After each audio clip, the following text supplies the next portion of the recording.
In quel tempo Gesù uscì con i suoi discepoli e andò di là dal torrente Cedro, dove c'era un giardino nel quale entrò con i suoi discepoli. Anche Giuda, il traditore, conosceva quel posto, perché Gesù vi si ritirava spesso con i suoi discepoli. Giuda dunque, preso un distaccamento di soldati e delle guardie fornite dai sommi sacerdoti e dai farisei, si recò là con lanterne, torce e armi.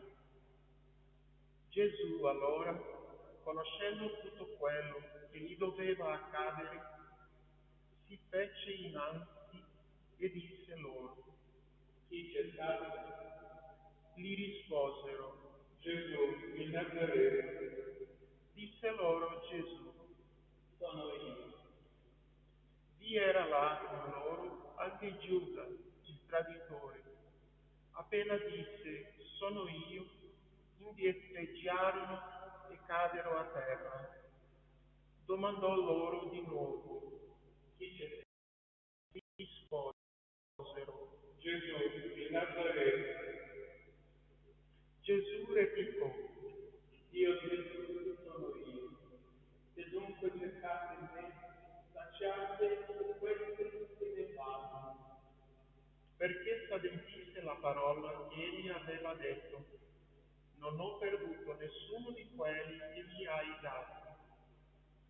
Allora Simon Pietro, che aveva una spada, la trasse fuori e colpì il servo del sommo sacerdote e gli tagliò l'orecchio destro. Quel servo si chiamava Malco. Gesù allora disse a Pietro: Rimette la tua spada nella coda. Non devo forse bere il calice che il Padre mi ha dato? Allora il distaccamento con il comandante e le guardie dei giudei afferrarono Gesù, lo legarono e lo condussero prima da Anna. Egli era infatti suocero di Caifa, che era sommo sacerdote in quell'anno.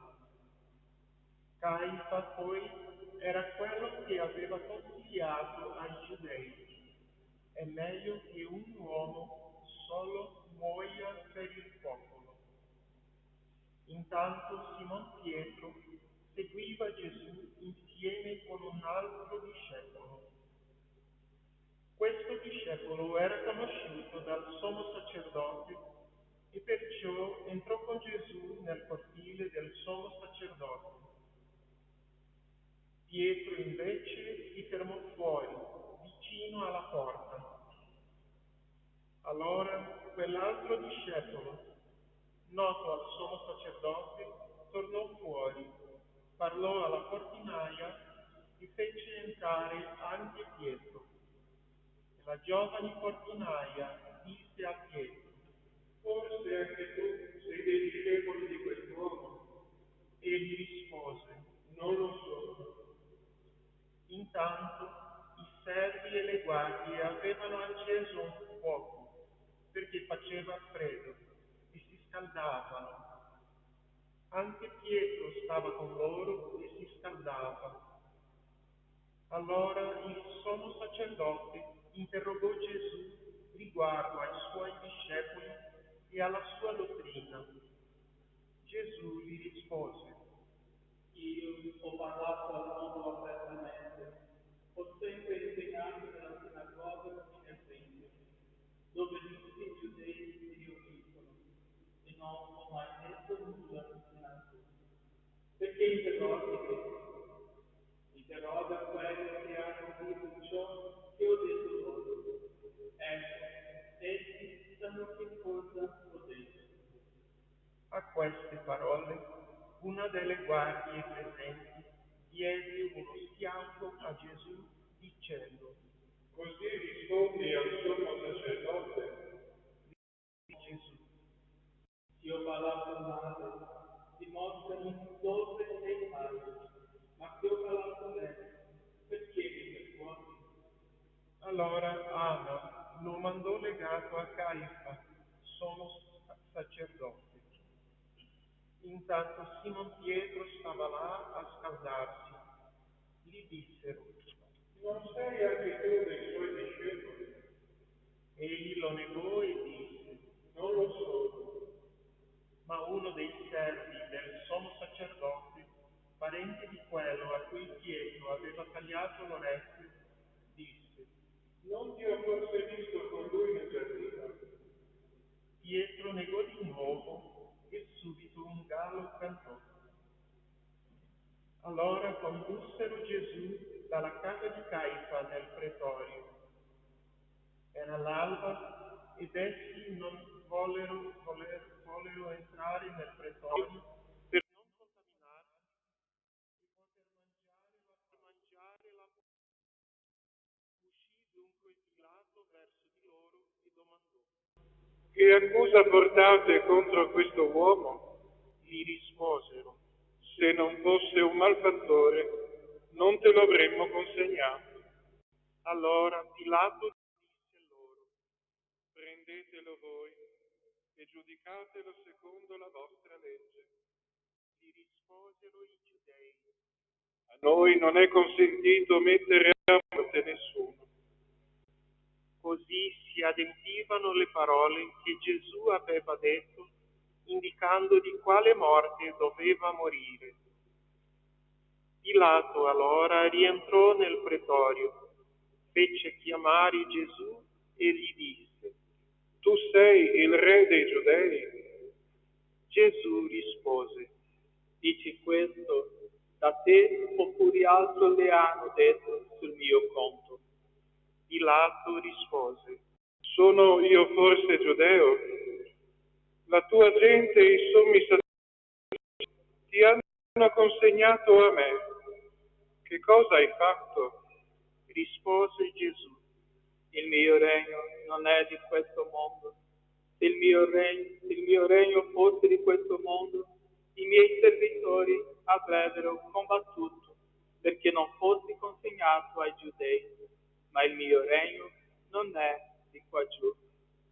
Allora Pilato gli disse: Dunque tu sei re. Rispose Gesù: Tu lo dici, io sono re. Per questo io sono nato e per questo sono venuto nel mondo, per rendere testimonianza alla verità. Chiunque è della verità ascolta la mia voce. Gli dice Pilato. Che cos'è la verità? E detto questo, uscì di nuovo verso i giudei e disse loro: Io non trovo in lui nessuna colpa. Vi è tra voi l'usanza che io vi liberi uno per la Pasqua. Volete dunque che io vi... Allora essi gridarono di nuovo. Non costui, ma Barabba. Barabba era un brigante. Allora Pilato fece prendere Gesù e lo fece flagellare. E i soldati, intrecciata una corona di spine, gliela posero sul capo e gli misero un mantello di porpora. Quindi gli venivano davanti e gli dicevano: Salve, Re dei Giudei. E gli davano schiaffi. Pilato intanto uscì di nuovo e disse loro: Ecco, io ve lo conduco fuori, perché sappiate che non trovo in lui nessuna colpa. Allora Gesù uscì portando la corona di spine e il mantello di porpora. E Pilato disse loro: Ecco l'uomo. Al sacerdoti gridarono: Crocifiggilo, crocifiggilo. Disse loro Pilato: Prendetelo voi e crocifiggetelo. Io non trovo in lui nessuna colpa. Gli risposero i giudei: Noi abbiamo una legge. Questa legge deve morire, perché si è fatto figlio di Dio. All'udire queste parole, Pilato ebbe ancor più paura ed entrato di nuovo nel pretorio disse a Gesù: Di dove sei? Ma Gesù non gli diede risposta. Gli disse allora Pilato: Non mi parli? Non sai che ho il potere di metterti in libertà e il potere di metterti in croce? Rispose Gesù: Tu non avresti nessun potere su di me, se non ti fosse stato dato dall'alto. Per questo, chi mi ha consegnato ha una colpa più grande. In quel momento Pilato cercava di liberarlo, ma i giudei gridarono: Se liberi costui, non sei amico di Cesare. Chiunque infatti si fa re, si mette contro Cesare. Udite queste parole, Pilato fece condurre fuori Gesù e sedette nel tribunale nel luogo chiamato Litostroto, in ebraico Gabatà.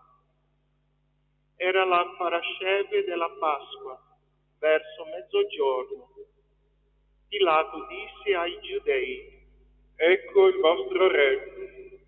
Ma quelli gridarono: Via, via, crocifiggilo. Disse loro Pilato: Metterò in croce il vostro re? Posero i sommi sacerdoti: Non abbiamo altro re all'infuori di Cesare. Allora lo consegnò loro perché fosse crocifisso.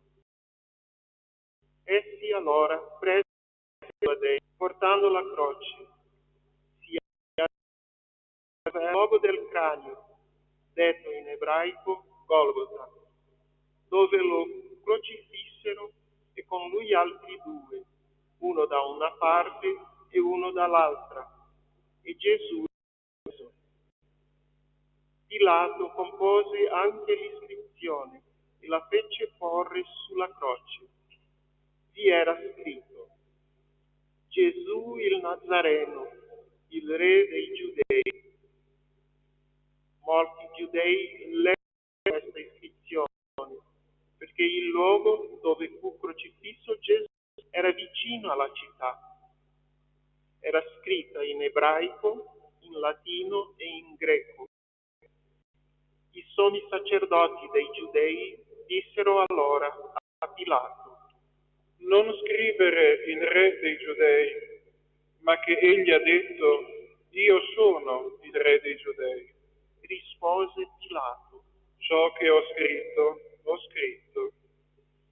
I soldati poi, quando ebbero crocifisso Gesù, presero le sue vesti e ne fecero 4 parti, una per ciascun soldato, e la tunica. Ora quella tunica era senza cuciture,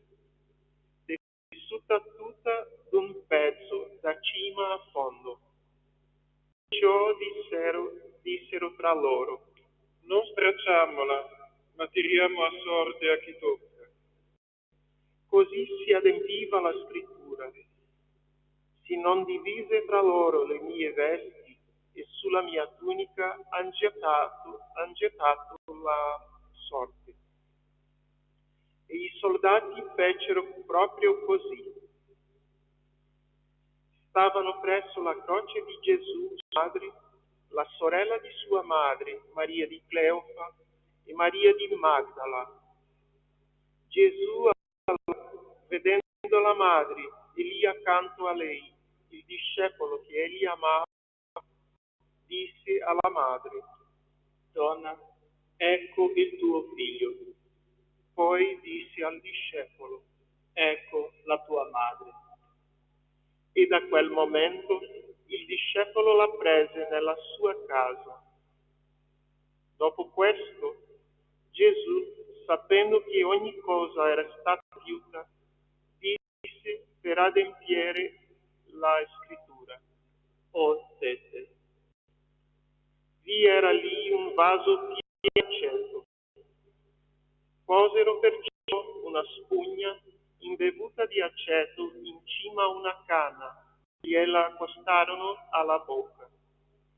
E dopo aver ricevuto l'aceto, Gesù disse: Tutto è compiuto.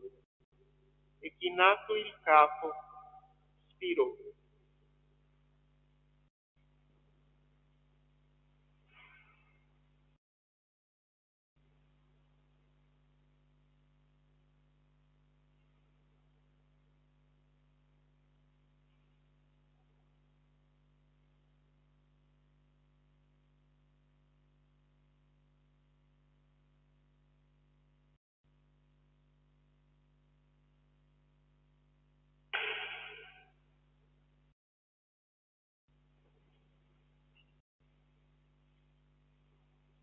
Era il giorno della parasceve e i giudei, perché i corpi non rimanessero in croce durante il sabato, era infatti un giorno solenne quel sabato, chiesero a Pilato che fossero loro spezzate le gambe e fossero portati via.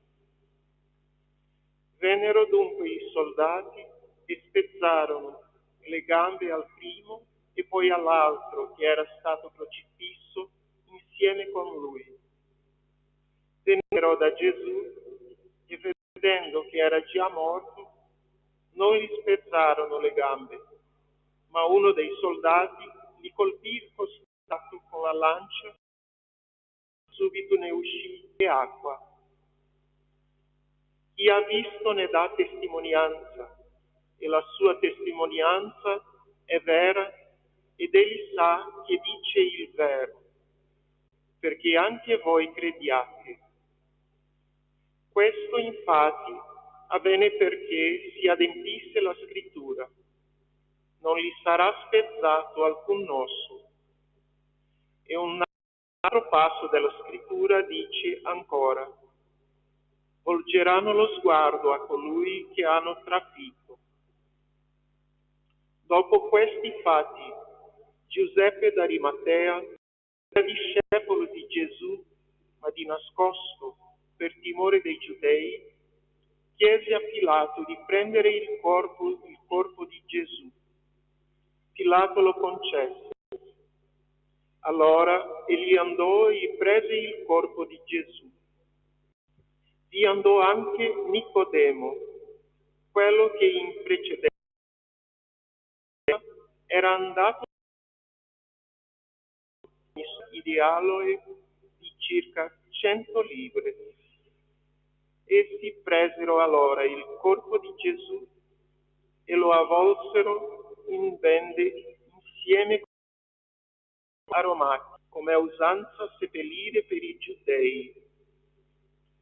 Ora, nel luogo dove era stato crocifisso vi era un giardino, e nel giardino un sepolcro nuovo, nel quale nessuno era stato ancora deposto. Là dunque deposero Gesù a motivo della parasceve dei giudei. poiché quel sepolcro era vicino. Parola del Signore. Lode a te, o Cristo.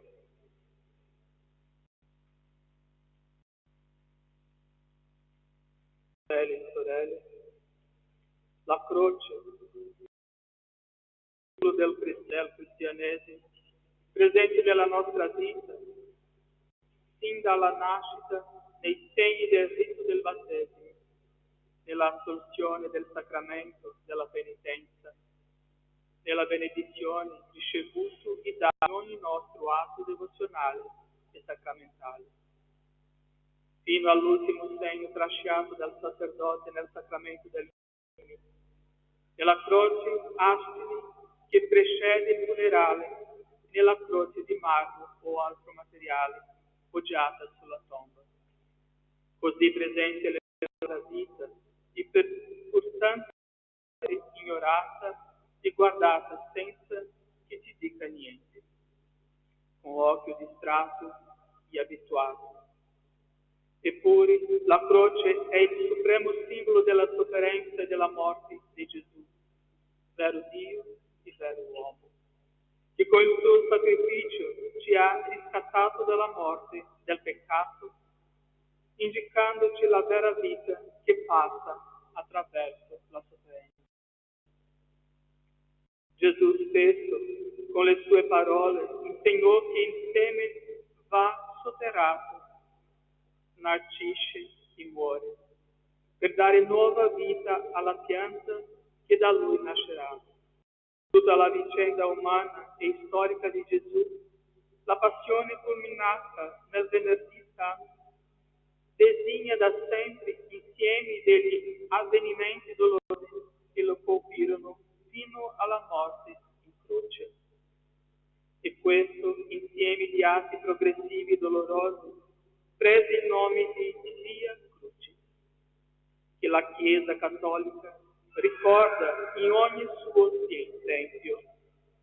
La passione di Gesù cominciò dopo l'ultima cena tenuta con gli apostoli, dove egli diede all'umanità il dono più grande che si potesse, se stesso nel sacramento dell'Eucaristia. Nella redenzione il senso della passione di Cristo, e di questo trattano i racconti evangelici. Nel susseguirsi degli avvenimenti che seguirono l'ultima cena, è bene ricordare che lo stesso Gesù preannunziò ciò che sarebbe accaduto ai suoi discepoli per ben 3 volte, preparandoli al suo destino di sofferenze e di gloria, in particolare la terza volta. La Via Crucis di Gesù presenta alcuni incontri, non tutti riportati concordemente dai 4 evangelisti, come l'incontro con di Sirene, obbligato dai soldati a portare la croce di Gesù e a condividerne il peso. L'incontro con le donne di Gerusalemme, alle quali dice con toni politici di piangere loro stessi. Con la Veronica, che rappresenta l'incontro con ciascuno di noi. Gesù ha voluto con la sofferenza e la sua morte prendere su di sé le sofferenze e i dolori di ogni genere dell'umanità, quasi un chiodo caccia chiodo, indicando nel contempo che la sofferenza è un male necessario, perché è scritto nella storia di ogni singolo uomo, come lo è la morte del corpo, come conseguenza del peccato, ma essa non può essere trasformata in una luce di speranza, di compartecipazione con le sofferenze degli altri i nostri fratelli, che condividono con ognuno nella sua breve o lunga vita terrena il cammino verso la patria celeste. La triste e dolorosa vicenda della passione ha ispirato da sempre la pietà popolare Venerdì Santo, con manifestazioni di grande suggestione e penitenza, con la processione dei misteri, grandi e piccoli raffigurazioni, con statue, colloqui di cartapesta, dei vari episodi della Via Crucis, in particolare l'incontro di Gesù che trasporta la croce, sua madre e le figlie idonee, oppure con Gesù morto, condotto al sepolcro, seguito delle figlie della Vergine addolorata. Il Venerdì Santo è il giorno della croce. Questo simbolo che è guida ai cristiani e nel contempo tiene lontani altri da questa religione, che si veste al suo centro il dolore e la sofferenza, pure accettata, trasfigurata. E si sa che a nessuno piace soffrire e tutti vorrebbero tendere alla felicità senza prima soffrire. La più grande lezione che Gesù ci dà nella passione consiste nell'insegnarci che ci possono essere sofferenze vissute nell'amore che glorificano il Padre. Preghiamo per coloro ai quali Gesù chiede di vivere, coloro che sono più deboli e hanno soprattutto bisogno di essere sostenuti. Lodato sia Gesù Cristo.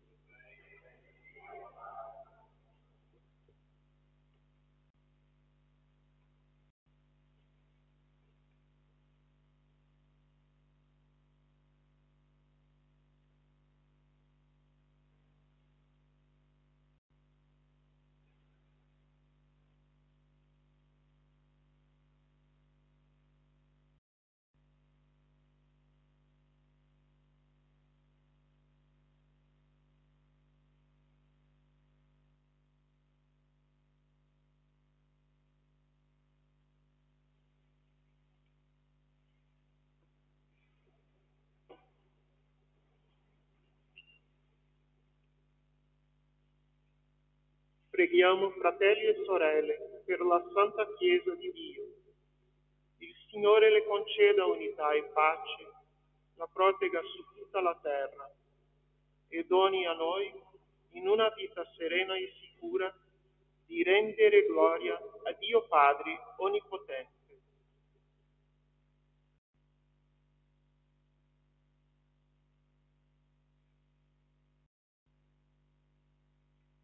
Dio Onnipotente ed Eterno, che hai rivelato in Cristo la tua gloria a tutte le genti, custodisci l'opera della misericordia, perché la tua Chiesa, diffusa su tutta la terra, preservi con fede salda nella confessione del tuo nome, per il nostro Signore. Amen. Per il Papa. Preghiamo per il nostro Santo Padre, il Papa Francesco. Il Signore Dio nostro, che lo ha scelto nell'ordine episcopale, gli conceda vita e salute e lo conservi alla sua Santa Chiesa, come guida e pastore del popolo santo di Dio.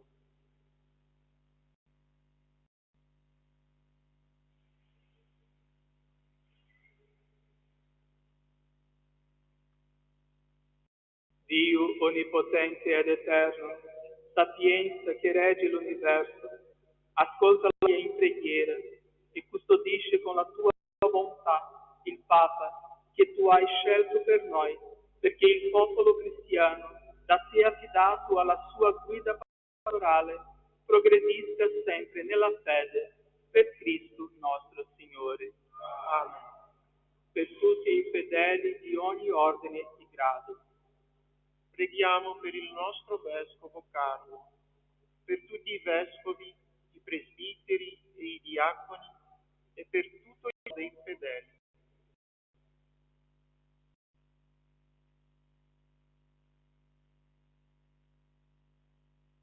Dio Onnipotente ed Eterno, che con il tuo Spirito guidi e santifichi tutto il corpo della Chiesa, accoglie le preghiere che ti rivolgiamo perché secondo il dono della tua grazia tutti i membri della comunità nel loro ordine e ti possano fedelmente servire per Cristo il Signore. Amen. Per i catecumeni. Preghiamo per i nostri catecumeni. Il Dio nostro apra i loro cuori all'ascolto e diffida la porta della misericordia, perché mediante la di rigenerazione ricevano il perdono di tutti i peccati e siano incorporati in Cristo Gesù, Signore nostro.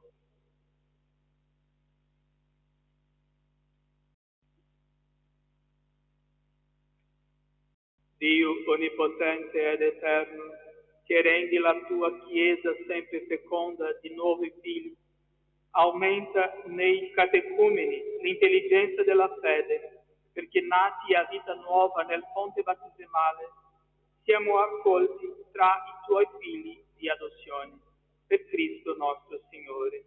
Amen. Per l'unità dei cristiani. Per tutti i fratelli e le sorelle che credono in Cristo. Il Signore Dio nostro raduni e custodisca nell'unica sua Chiesa quanti testimoniano la verità con le loro opere.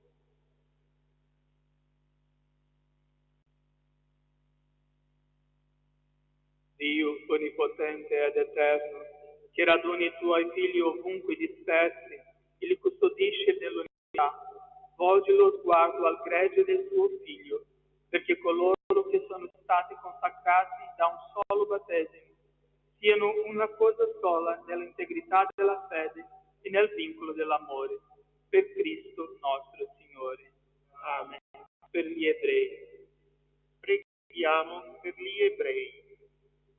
Il Signore Dio nostro, che a loro per primi ha rivolto la sua parola, li aiuti a progredire sempre nell'amore del suo nome e nella fedeltà alla sua alleanza.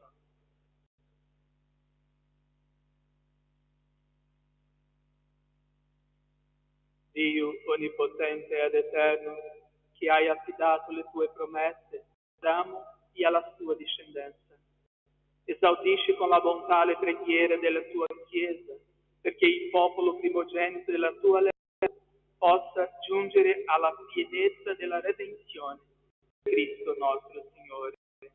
Amen. Per coloro che non credono in Cristo. Preghiamo per coloro che non credono in Cristo, illuminati dallo Spirito Santo, possano anche essi entrare nella via della salvezza.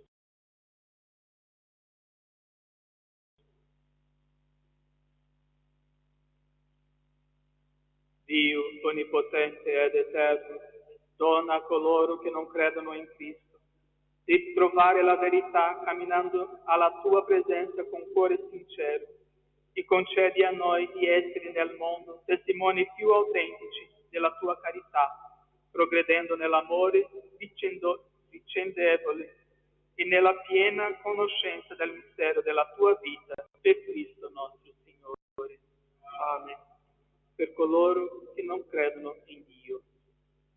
Preghiamo per coloro che non credono in Dio, praticando la giustizia con cuore sincero, giungano alla conoscenza del Dio vero.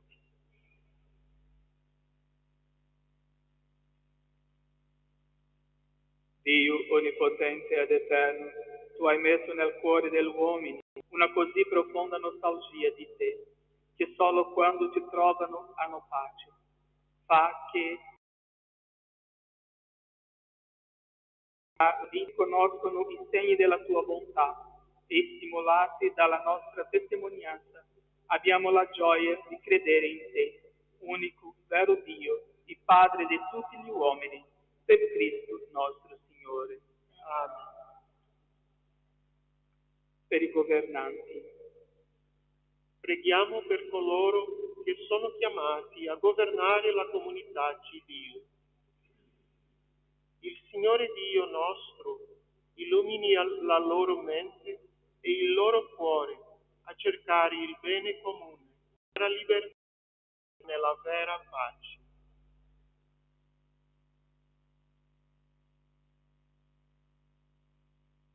Dio onnipotente ed eterno, nelle tue mani sono le speranze degli uomini e i diritti di ogni popolo.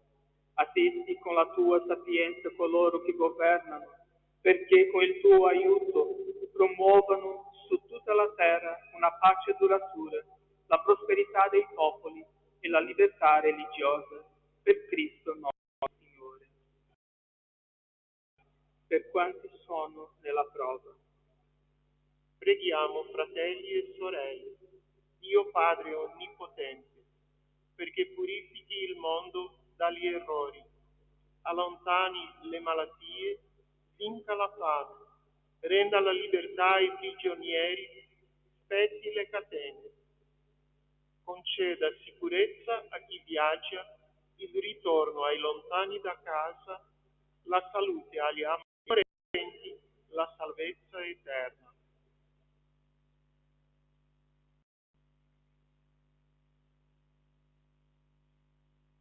Dio onnipotente ed eterno, consolazione degli afflitti, dei sofferenti, ascolta il grido di coloro che sono nella prova, perché tutti nella loro necessità sperimentino la gioia di aver trovato il soccorso della tua misericordia, per Cristo nostro Signore.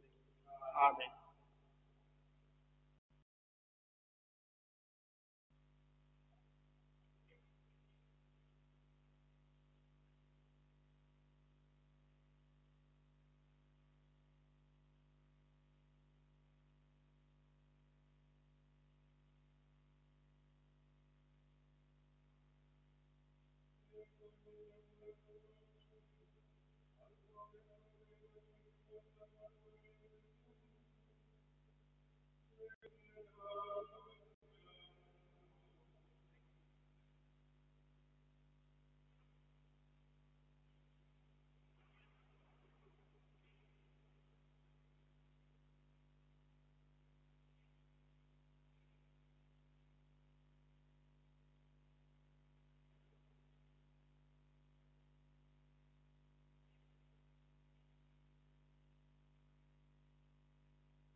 obbedienti alla parola del Salvatore, ispirati al suo divino insegnamento, osiamo dire: Padre nostro, che sia il tuo nome, venga il tuo regno, sia fatta la tua volontà, come in cielo, così in terra. Dacci oggi il nostro pane quotidiano e rimetti a noi i nostri debiti, come anche noi li rimettiamo ai nostri debitori, e non abbandonarci alla tentazione, ma liberaci dal male. Liberaci, Signore, da tutti i mali. Concede la pace ai nostri giorni e con l'aiuto della tua misericordia vivremo sempre liberi dal peccato e sicuri da ogni turbamento. E l'attesa che si compie la speranza che venga il Salvatore nostro Gesù Cristo.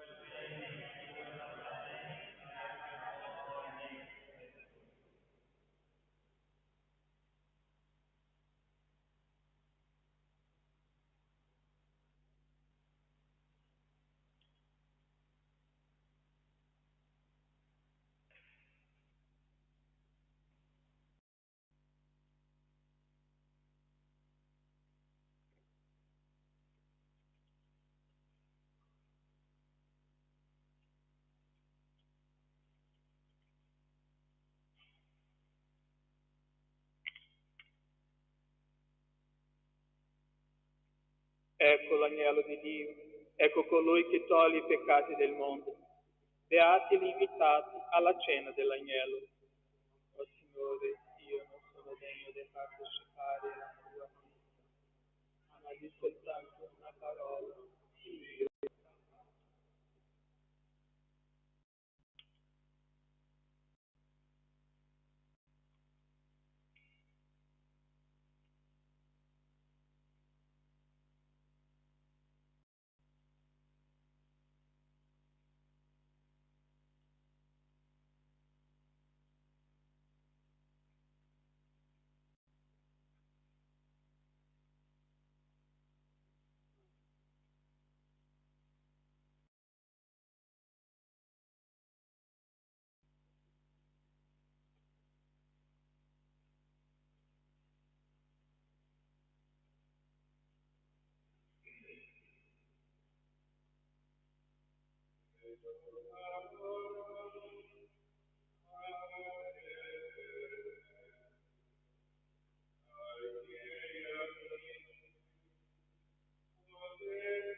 Preghiamo.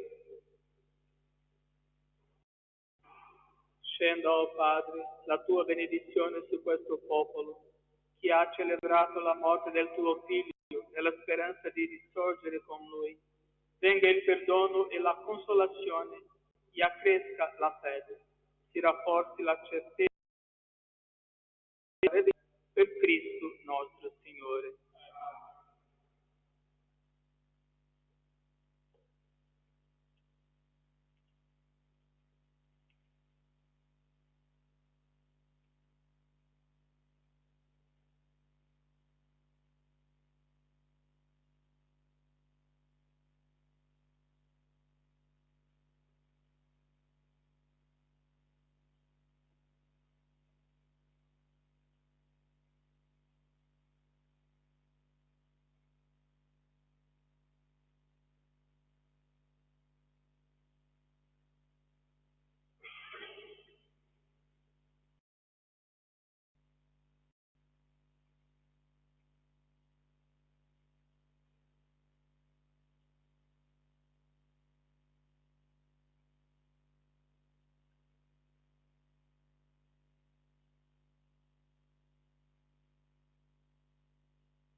Nel nome del Padre, del Figlio e dello Spirito Santo. Fratelli e sorelle, fin dall'inizio della Quaresima abbiamo cominciato a preparare i nostri cuori attraverso la penitenza e le opere di carità. Oggi siamo qui radunati affinché con tutta la Chiesa possiamo essere introdotti al mistero pasquale del nostro Signore Gesù Cristo, il quale per dare reale compimento alla propria passione e risurrezione entrò nella sua città, Gerusalemme. Seguiamo perciò il Signore facendo memoria del suo ingresso salvifico con fede e devozione, affinché resi partecipi per grazia del mistero della croce possiamo avere parte alla risurrezione e alla vita eterna. Preghiamo. Dio onnipotente ed eterno, benedici questi rami di olivo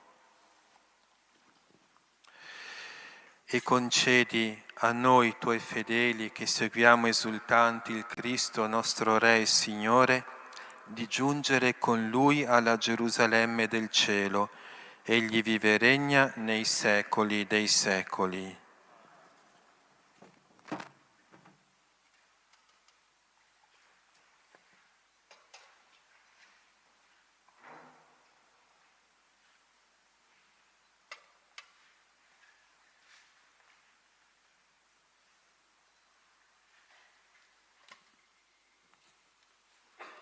Dal libro del profeta Isaia. Dal Vangelo secondo Matteo. Gloria a te, o Signore. Quando furono vicini a Gerusalemme e giunsero presso Betfage, verso il Monte degli Olivi, Gesù mandò 2 discepoli, dicendo loro: andate nel villaggio di fronte a voi e subito troverete un'assina legata e con essa un puledro. Slegateli e conduceteli da me. E se qualcuno vi dirà qualcosa, rispondete: il Signore ne ha bisogno, ma li rimanderà indietro subito. Ora questo avvenne perché si compisse ciò che era stato detto per mezzo del profeta. Dette alla figlia di Sion: ecco a te viene il tuo re, mite seduto su un'assina e su un puledro, figlio di una bestia da soma. I discepoli andarono e fecero quello che aveva ordinato loro Gesù. Condussero l'assina e il puledro, misero su di essi i mantelli ed egli vi si posse a sedere. La folla numerosissima stese i propri mantelli sulla strada, mentre altri tagliavano rami dagli alberi e li stendevano sulla strada. La folla che lo precedeva e quella che lo seguiva gridava: Osanna al figlio di Davide, benedetto colui che viene nel nome del Signore, Osanna nel più alto dei cieli. Mentre egli entrava in Gerusalemme, tutta la città fu presa da agitazione e diceva: chi è costui? E la folla rispondeva: questo è il profeta Gesù da Nazaret di Galilea. Parola del Signore. O Cristo, imitiamo, o fratelli e sorelle, le folle che acclamavano Gesù e procediamo in pace. Nel nome di Cristo. Amen.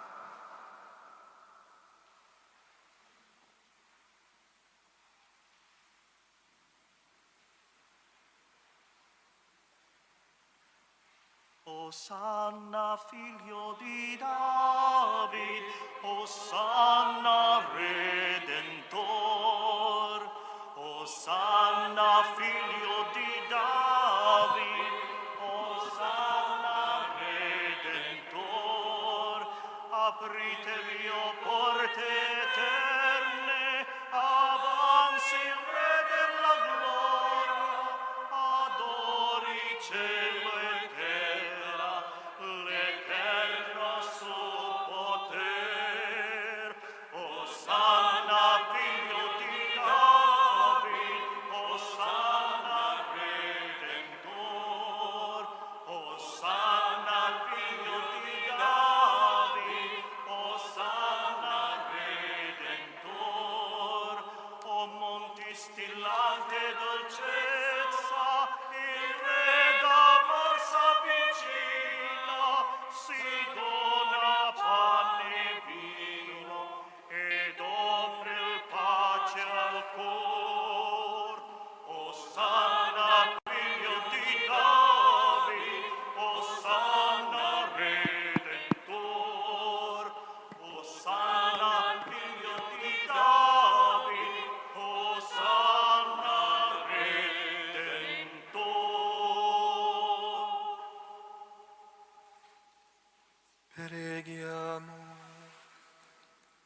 Dio onnipotente ed eterno, che hai dato come modello agli uomini il Cristo, tuo Figlio nostro Salvatore, fatto uomo e umiliato fino alla morte di croce, fa che abbiamo sempre presente il grande insegnamento della sua passione, per partecipare alla gloria della risurrezione.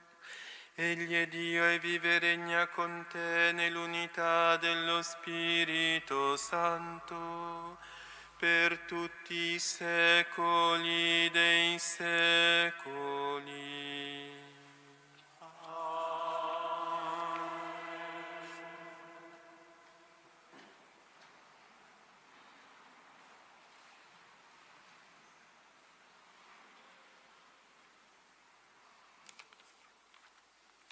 Dal libro del profeta Isaia. Il Signore Dio mi ha dato una lingua da discepolo, perché io sappia indirizzare una parola allo sfiduciato. Ogni mattina fa attento il mio orecchio, perché io ascolti come i discepoli. Il Signore Dio mi ha aperto l'orecchio e io non ho opposto resistenza, non mi sono tirato indietro. Ho presentato il mio dorso ai flagellatori, le mie guance a coloro che mi strappavano la barba. Non ho sottratto la faccia agli insulti e agli sputi. Il Signore Dio mi assiste. Per questo non resto svergognato, per questo rendo la mia faccia dura come pietra, sapendo di non restare confuso. Parola di Dio. Dio mio, perché mi hai abbandonato?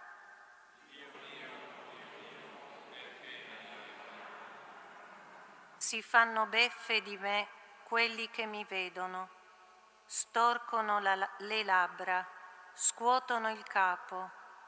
Si rivolga al Signore, Lui lo liberi, lo porti in salvo se davvero lo ama. Dio mio, perché mi hai abbandonato? Un branco di cani mi circonda, mi accerchia una banda di malfattori. Hanno scavato le mie mani e i miei piedi. Posso contare tutte le mie ossa. Dio mio, perché mi hai abbandonato? Si dividono le mie vesti. Sulla mia tunica gettano la sorte. Ma tu, Signore, non stare lontano. Mia forza, vieni presto in mio aiuto. Dio mio, perché mi hai abbandonato? Annuncerò il tuo nome ai miei fratelli, ti loderò in mezzo all'assemblea. Lodate il Signore, voi suoi fedeli, gli dia gloria tutta la discendenza di Giacobbe, lo tema tutta la discendenza di Israele. Dio mio, perché mi hai abbandonato?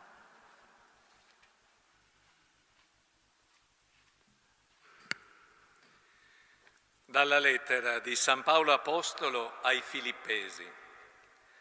Cristo Gesù, pur essendo nella condizione di Dio, non ritenne un privilegio l'essere come Dio, ma svuotò se stesso, assumendo una condizione di servo, diventando simile agli uomini.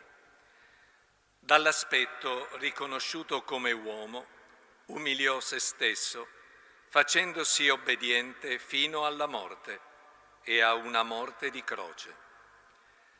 Per questo Dio lo esaltò e gli donò il nome che è al di sopra di ogni nome, perché nel nome di Gesù ogni ginocchio si pieghi nei cieli, sulla terra e sottoterra, e ogni lingua proclami: Gesù Cristo è Signore, a gloria di Dio Padre. Parola di Dio. Lode a te, o Cristo, Re di eterna gloria. Per noi Cristo si è fatto obbediente fino alla morte e a una morte di croce. Per questo Dio lo esaltò e gli donò il nome che è al di sopra di ogni nome. Lode a te, o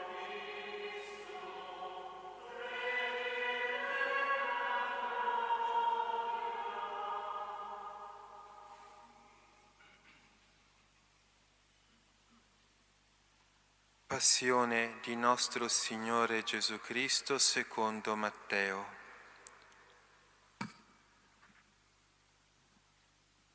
In quel tempo uno dei 12, chiamato Giuda Iscariota, andò dai capi dei sacerdoti e disse: Quanto volete darmi perché io ve lo consegni?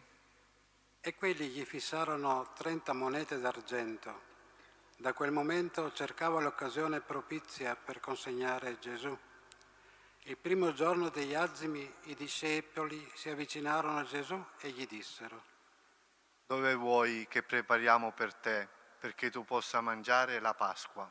Ed egli rispose: Andate in città da un tale e ditegli: il Maestro dice, il mio tempo è vicino, farò la Pasqua da te con i miei discepoli. I discepoli fecero come aveva loro ordinato Gesù e prepararono la Pasqua. Venuta la sera, si mise a tavola con i 12.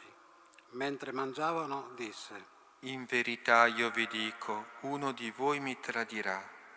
Ed essi, profondamente rattristati, cominciarono ciascuno a domandargli. Sono forse io, Signore? Ed egli rispose: Colui che ha messo con me la mano nel piatto è quello che mi tradirà. Il figlio dell'uomo se ne va, come sta scritto di lui, ma guai a quell'uomo dal quale il figlio dell'uomo viene tradito. Meglio per quell'uomo se non fosse mai nato. Giuda, il traditore, disse: Rabbi, sono forse io? Gli rispose: Tu l'hai detto. Ora, mentre mangiavano, Gesù prese il pane, recitò la benedizione, lo spezzò e mentre lo dava ai discepoli disse: Prendete, mangiate, questo è il mio corpo. Poi prese il calice, rese grazie e lo diede loro dicendo: Bevetene tutti, perché questo è il mio sangue dell'alleanza che è versato per molti per il perdono dei peccati. Io vi dico che d'ora in poi non berrò di questo frutto della vite fino al giorno in cui lo berrò nuovo con voi nel regno del Padre mio. Dopo aver cantato l'inno, uscirono al Monte degli Ulivi. Allora Gesù disse loro: Questa notte per tutti voi sarò motivo di scandalo. Sta scritto infatti, percuoterò il pastore e saranno disperse le pecore del gregge. Ma dopo che sarò risorto vi precederò in Galilea. Pietro gli disse: Se tutti si scandalizzeranno di te, io non mi scandalizzerò mai. Gli disse Gesù: In verità io ti dico, questa notte, prima che il gallo canti, tu mi rinnegherai 3 volte. Pietro gli rispose: Anche se dovessi morire con te, io non ti rinnegherò. Lo stesso dissero tutti i discepoli. Allora Gesù andò con loro in un podere chiamato Getsemani e disse ai discepoli: Sedetevi qui, mentre io vado là a pregare. E presi con sé Pietro e i 2 figli di Zebedeo, cominciò a provare la tristezza e angoscia e disse loro: La mia anima è triste sino alla morte, restate qui e vegliate con me. Andò un poco più avanti, cadde faccia a terra e pregava dicendo: Padre mio, se è possibile, passi via da me questo calice, però non come voglio io, ma come vuoi tu. Poi venne dai discepoli e li trovò addormentati e disse a Pietro: Così non siete stati capaci di vegliare con me una sola ora? Vegliate e pregate per non entrare in tentazione. Lo spirito è pronto, ma la carne è debole. Si allontanò una seconda volta e pregò dicendo: Padre mio, se questo calice non può passare via senza che io lo beva, si compia la tua volontà. Poi venne e li trovò di nuovo addormentati, perché i loro occhi si erano fatti pesanti. Li lasciò, si allontanò di nuovo e pregò per la terza volta, ripetendo le stesse parole. Poi si avvicinò ai discepoli e disse loro: Dormite pure e riposatevi. Ecco, l'ora è vicina e il Figlio dell'uomo viene consegnato in mano ai peccatori. Alzatevi, andiamo. Ecco, colui che mi tradisce è vicino. Mentre ancora egli parlava, ecco arrivare Giuda, uno dei 12, e con lui una grande folla con spade e bastoni, mandate dai capi dei sacerdoti e dagli anziani del popolo. Il traditore aveva dato loro un segno dicendo: Quello che bacerò è lui, arrestatelo. Subito si avvicinò a Gesù e disse: Salve, Rabbì. E lo baciò. E Gesù gli disse: Amico, per questo sei qui. Allora si fecero avanti, misero le mani addosso a Gesù e lo arrestarono. Ed ecco, uno di quelli che erano con Gesù impugnò la spada, la estrasse e colpì il servo del sommo sacerdote staccandogli un orecchio. Allora Gesù gli disse: Rimetti la tua spada al suo posto, perché tutti quelli che prendono la spada di spada moriranno. O credi che io possa pregare il Padre mio che metterebbe subito a mia disposizione più di 12 legioni di angeli? Ma allora come si compirebbero le scritture secondo le quali così deve avvenire? In quello stesso momento Gesù disse alla folla: Come se fossi un ladro siete venuti a prendermi con spade e bastoni. Ogni giorno sedevo nel Tempio a insegnare e non mi avete arrestato, ma tutto questo è avvenuto perché si compissero le scritture dei profeti. Allora tutti i discepoli lo abbandonarono e fuggirono. Quelli che avevano arrestato Gesù lo condussero dal sommo sacerdote Caifa, presso il quale si erano riuniti gli scribi e gli anziani. Pietro intanto l'aveva seguito da lontano fino al palazzo del sommo sacerdote. Entrò e stava seduto fra i servi per vedere come sarebbe andato a finire. I capi dei sacerdoti e tutto il Sinedrio cercavano una falsa testimonianza contro Gesù per metterlo a morte, ma non la trovarono, sebbene si fossero presentati molti falsi testimoni. Finalmente se ne presentarono 2 che affermarono: Costui ha dichiarato: posso distruggere il Tempio di Dio e ricostruirlo in 3 giorni. Il sommo sacerdote si alzò e gli disse: Non rispondi nulla? Che cosa testimoniano costoro contro di te? Ma Gesù taceva. Allora il sommo sacerdote gli disse: Ti scongiuro per il Dio vivente di dirci se sei tu il Cristo, il Figlio di Dio. Tu l'hai detto, gli rispose Gesù. Anzi, io vi dico, d'ora innanzi vedrete il Figlio dell'uomo seduto alla destra della potenza e venire sulle nubi del cielo. Allora il sommo sacerdote si stracciò le vesti bestemmiando, dicendo: Ha bestemmiato. Che bisogno abbiamo ancora di testimoni? Ecco, ora avete udito la bestemmia. Che ve ne pare? E quelli risposero. È reo di morte. Allora gli sputarono in faccia e lo percossero. Altri lo schiaffeggiarono dicendo: Fa il profeta per noi, Cristo. Chi è che ti ha colpito? Pietro intanto se ne stava seduto fuori nel cortile. Una giovane serva gli si avvicinò e disse: Anche tu eri con Gesù, il Galileo. Ma egli negò davanti a tutti dicendo: Non capisco che cosa dici. Mentre usciva verso l'atrio, lo vide un'altra serva e disse ai presenti: Costui era con Gesù, il Nazareno. Ma egli negò di nuovo giurando: Non conosco quell'uomo. Dopo un poco i presenti si avvicinarono e dissero a Pietro: È vero, anche tu sei uno di loro, infatti il tuo accento ti tradisce. Allora egli cominciò a imprecare e a giurare. Non conosco quell'uomo. E subito un gallo cantò. E Pietro si ricordò della parola di Gesù che aveva detto: prima che il gallo canti, tu mi rinnegherai 3 volte. E uscito fuori pianse amaramente. Venuto il mattino, tutti i capi dei sacerdoti e degli anziani del popolo tennero consiglio contro Gesù per farlo morire. Poi lo misero in catene, lo condussero via e lo consegnarono al governatore Pilato. Allora Giuda, colui che lo tradì, vedendo che Gesù era stato condannato, preso dal rimorso, riportò le 30 monete d'argento ai capi dei sacerdoti e agli anziani dicendo: Ho peccato perché ho tradito sangue innocente. Ma quelli dissero: A noi che importa? Pensaci tu.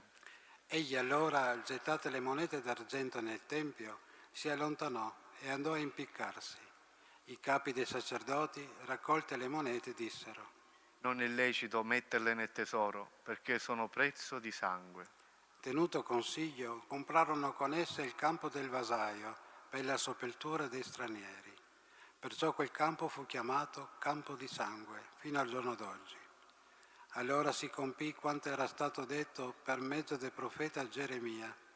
E presero 30 monete d'argento, il prezzo di colui che a tal prezzo aveva valutato dai figli di Israele, e le diedero per il campo del vasaio come mi aveva ordinato il Signore.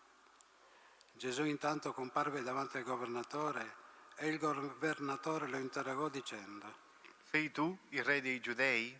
Gesù rispose: Tu lo dici.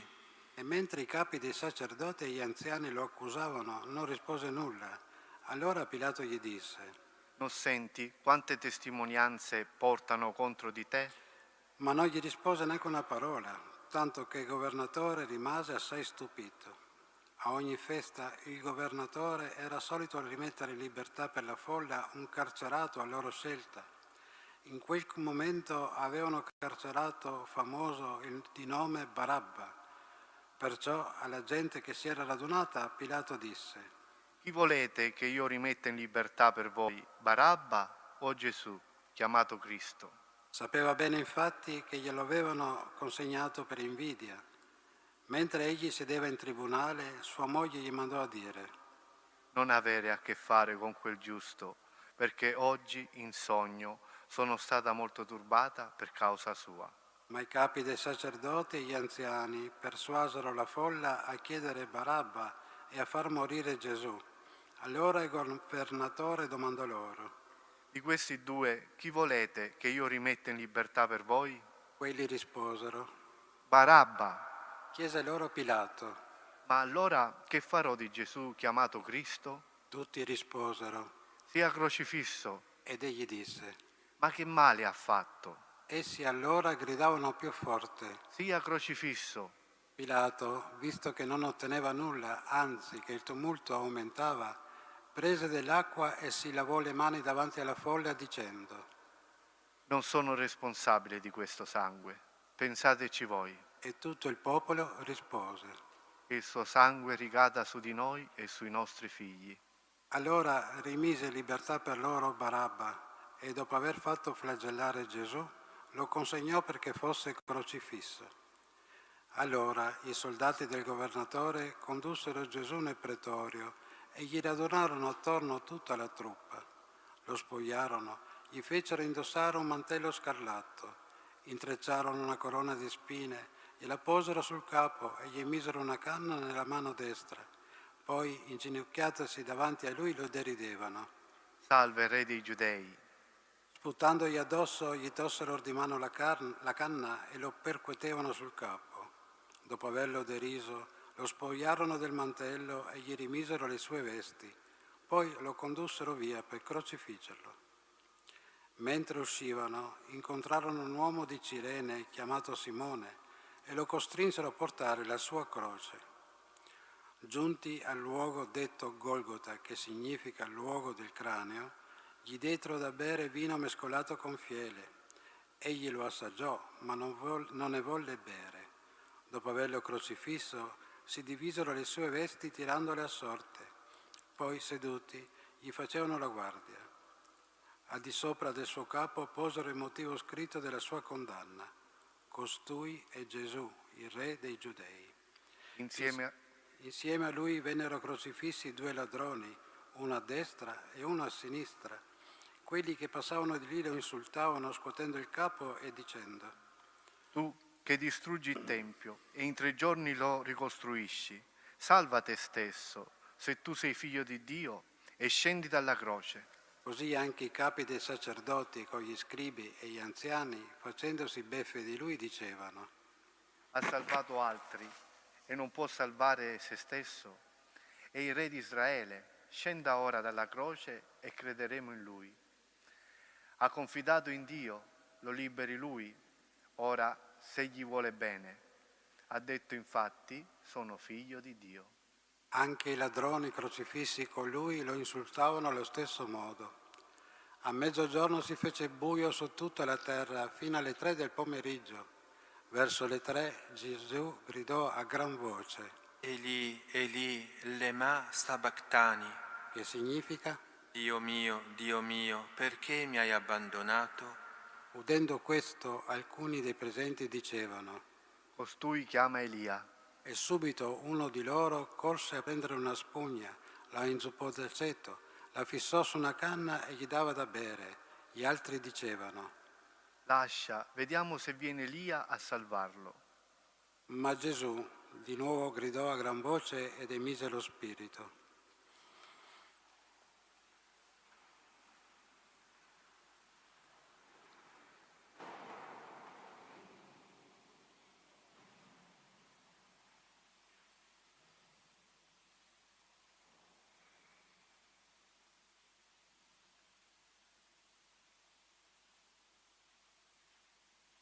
Ed ecco, il velo del Tempio si squarciò in 2, da cima a fondo la terra tremò, le rocce si spezzarono, i sepolcri si aprirono e molti corpi di santi che erano morti risuscitarono.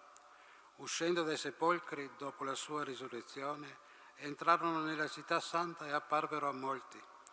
Il centurione e quelli che con lui facevano la guardia a Gesù, alla vista del terremoto e di quello che succedeva, furono presi da grande timore e dicevano: Davvero costui era figlio di Dio.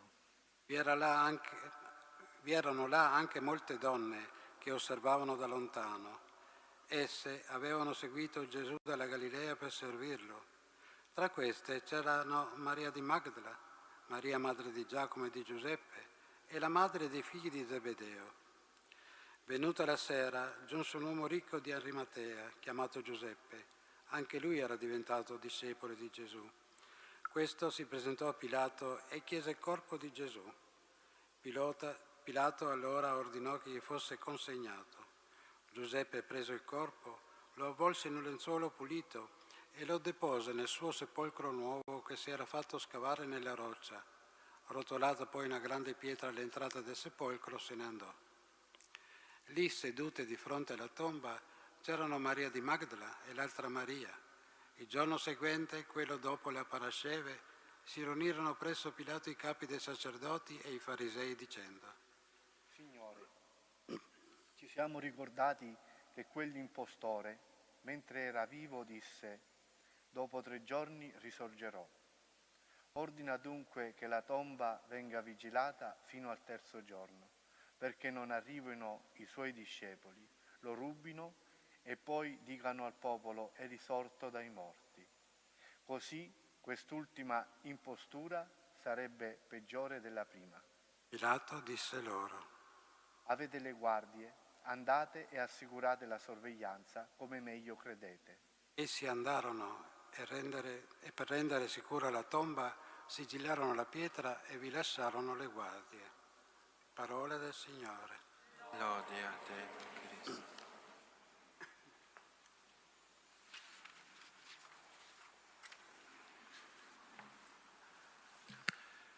Siano lodati Gesù e Maria.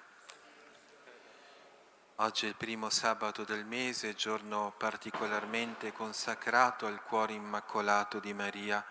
Non farò dunque una riflessione sulle letture che abbiamo ascoltato, ma sul dolore di Maria accanto a Gesù. Questo dolore si può dire iniziò fin dall'inizio, quando l'anziano Simeone profetizzò la spada del dolore. Anche a te una spada trafiggerà l'anima. E la spada predetta da Simeone simboleggiava la compassione di Maria. Compatire significa patire con, ovvero condividere il dolore della persona amata. E per questo la Madonna seguì Gesù sin sotto la croce, desiderando ardentemente di morire insieme al Figlio suo. Tuttavia questa non era la volontà del Padre Celeste. Ella doveva sopravvivere al Figlio, ma in cuor suo ella sperimentò tutto quello che Gesù patì nel corpo e nello spirito. Spiritualmente ella fu crocifissa insieme a Gesù. Un teologo diceva questo, e un padre della Chiesa, Melitone di Sardi, indicava la Vergine Maria come la pura agnella, la quale per la sua immacolatezza e la sua compassione segue l'agnello immacolato fin sotto la croce. E si può dire un unico sacrificio, un unico dolore unì questi due sacratissimi cuori, il cuore di Gesù e il cuore di Maria. E alle parole del vecchio Simeone la Vergine addolorata aderì pienamente alla volontà del Padre. Non poteva fare diversamente, dal momento che l'amore, quello vero, non si tira indietro neppure di fronte al dolore, vorrei dire soprattutto di fronte al dolore. E questo ci insegna a unire anche le nostre sofferenze a quelle di Gesù. Da sole non avrebbero alcun valore, ma unite a quelle di Gesù allora avranno un'importanza molto grande. Ecco, certo, le nostre lacrime non saranno come quelle dell'addolorata, ma saranno molto utili per riparare i nostri peccati e per la conversione dei poveri peccatori. E così la Madonna segue Gesù sulla via del Calvario. La Madonna non poteva scappare impaurita in quel momento supremo nel quale si compiva la nostra redenzione. Il suo amore la spingeva a seguire Gesù e a unire il suo dolore di madre a quello del figlio tanto amato. Ed è impressionante notare come in quel momento furono ben pochi quelli che seguirono Gesù e non lo abbandonarono. Gli apostoli scapparono tutti via all'infuori di Giovanni, che era con la Madonna, e quindi riuscì a salire anche lui sul Calvario. Chissà quante persone beneficate e miracolate da Gesù proprio in quel momento voltarono la faccia e gridarono: crocifiggilo, crocifiggilo. È proprio vero che solo nel dolore si riconosce il vero amore. E Maria addolorata dimostrò pienamente questo amore e si mise sulle tracce del Figlio, mescolando su quella via le sue lacrime al sangue sparso da Gesù.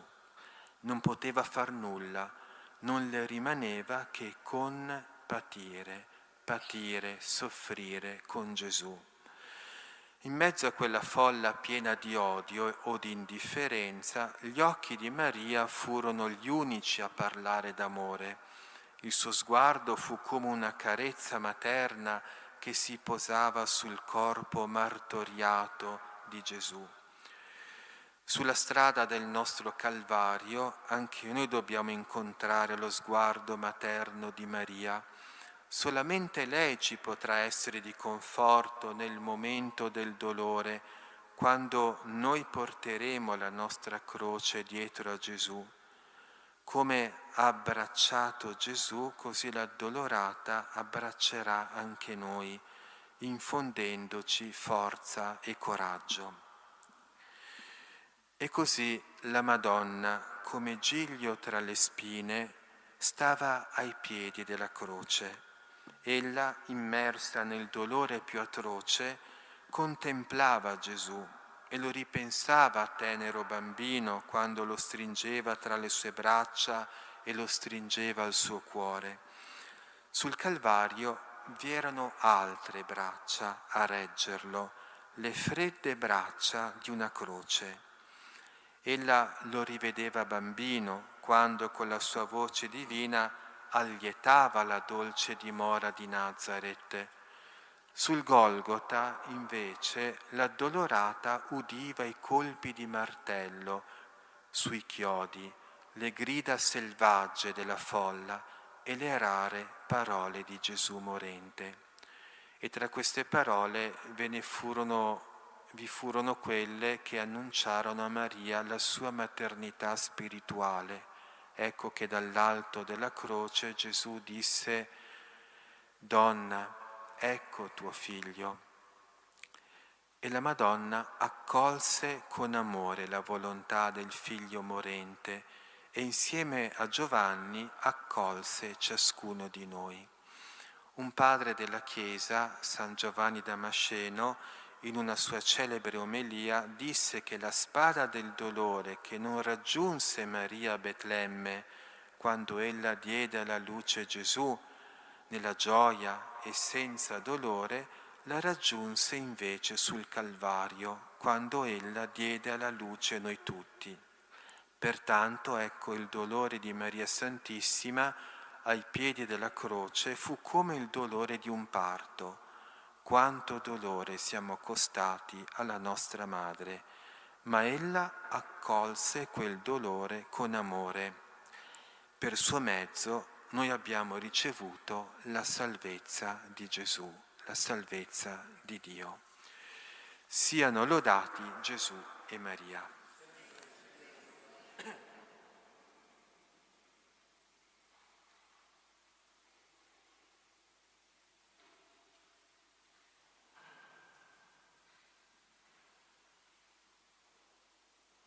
Ci alziamo in piedi per la professione di fede. Credo in un solo Dio, Padre Onnipotente, Creatore del cielo e della terra.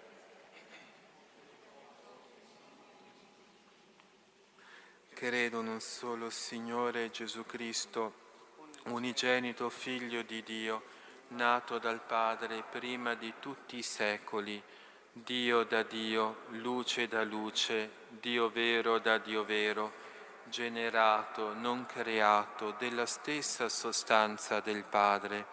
Per mezzo di Lui tutte le cose sono state create, per noi uomini e per la nostra salvezza discese dal cielo, e per opera dello Spirito Santo si è incarnato nel seno della Vergine Maria e si è fatto uomo. Fu crocifisso per noi sotto Ponzio Pilato, morì e fu sepolto, il terzo giorno è risuscitato secondo le Scritture, è salito al cielo, siede alla destra del Padre e di nuovo verrà nella gloria per giudicare i vivi e i morti, e il suo regno non avrà fine. Credo nello Spirito Santo, che è Signore della vita, e procede dal Padre e dal Figlio, con il Padre e il Figlio è adorato e glorificato, e ha parlato per mezzo dei profeti.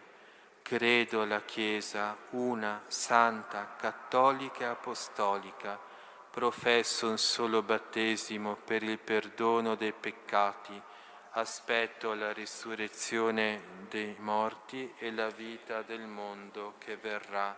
Amen. Come veri discepoli seguiamo Cristo, umile Re di gloria, che entra in Gerusalemme per portare a compimento sulla croce la sua missione redentrice. Uniti al nostro Salvatore invochiamo Dio, Padre misericordioso, principio e fonte di ogni benedizione. Per la passione del tuo Figlio, ascoltaci, o Padre. Per la passione del tuo Figlio, ascoltaci. Per la Santa Chiesa, celebrando con viva fede il grande mistero della passione e morte di Cristo, guardi con cuore materno alla croce di tanti suoi figli e doni loro conforto e sollievo. Preghiamo. Per la passione del tuo Figlio, ascoltaci, o Padre. Per tutti i battezzati, la celebrazione della Settimana Santa renda più intensa la sequela di Cristo, che con filiale abbandono è in cammino verso la croce. Preghiamo. Per la passione del tuo Figlio, ascoltaci, o Padre. Per coloro che soffrono, uniti alla passione di Cristo e consolati dall'amore fraterno, riscoprano la forza rigenerante della fede. Per la passione del tuo Figlio, ascoltaci, o Padre. Per i giovani, sostenuti dalla testimonianza e dall'intercessione dei santi, siano autentici discepoli di Gesù e compiano senza paura scelte generose. Preghiamo. Per la passione del tuo Figlio, ascoltaci, o Padre. Per noi qui riuniti, attingiamo dall'Eucaristia la forza di essere in famiglia e nella società strumenti di pace. Preghiamo. Per la passione del tuo Figlio, ascoltaci, o Padre. Ascolta, o Padre, la preghiera del tuo popolo che si incammina con il tuo Figlio verso il Calvario. Fa che dopo averlo acclamato nel giorno dell'esultanza, lo seguiamo con amore nell'ora oscura e vivificante della croce. Egli vive e regna nei secoli dei secoli.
Pregate, fratelli e sorelle, perché il mio e vostro sacrificio sia gradito a Dio, Padre Onnipotente.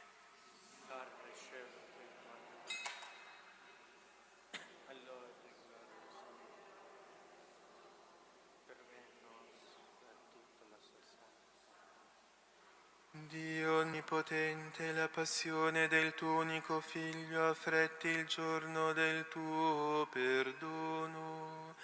Non lo meritiamo per le nostre opere, ma lo ottenga dalla tua misericordia questo unico mirabile sacrificio per Cristo nostro Signore.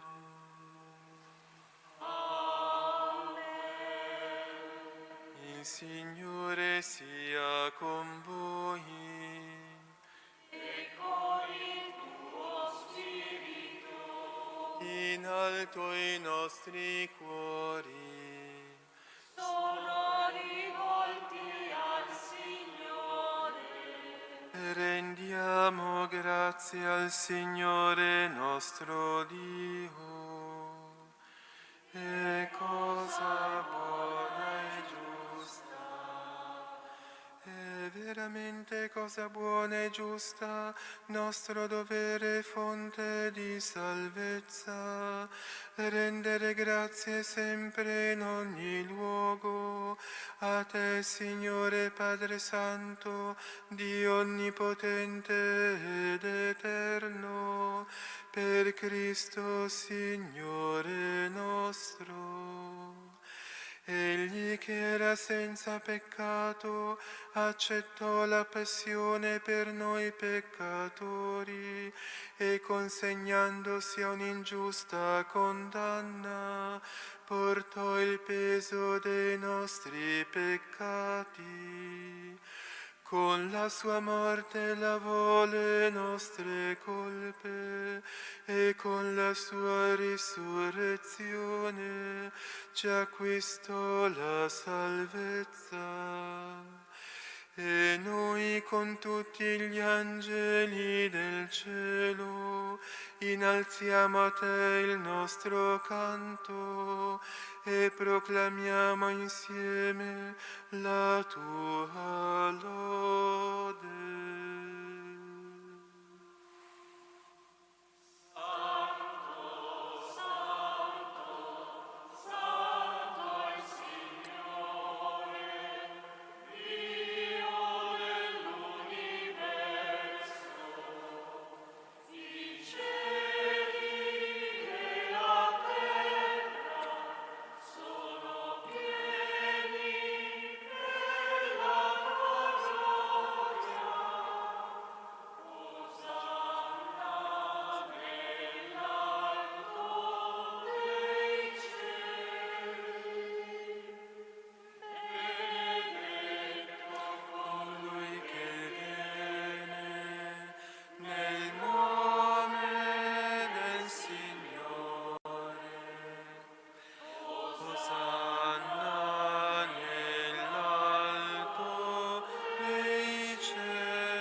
Veramente santo sei tuo Padre, ed è giusto che ogni creatura ti lodi per mezzo del tuo Figlio, il Signore nostro Gesù Cristo, nella potenza dello Spirito Santo, fai vivere e santifichi l'universo e continui a radunare intorno a te un popolo che dall'Oriente all'Occidente offra al tuo nome il sacrificio perfetto. Ti preghiamo umilmente, santifica e consacra con il tuo Spirito i doni che ti abbiamo presentato, perché diventino il corpo e il sangue del tuo Figlio, il Signore nostro Gesù Cristo, che ci ha comandato di celebrare questi misteri. Egli, nella notte in cui veniva tradito, prese il pane, ti rese grazie con la preghiera di benedizione, lo spezzò, lo diede ai suoi discepoli e disse: prendete e mangiatene tutti, questo è il mio corpo offerto in sacrificio per voi.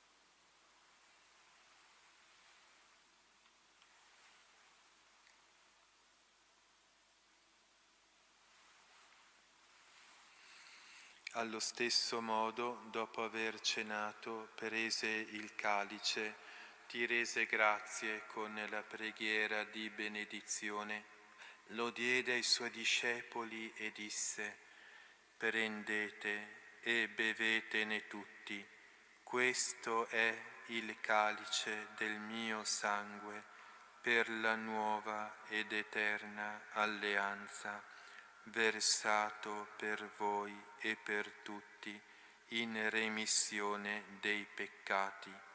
Fate questo in memoria di me.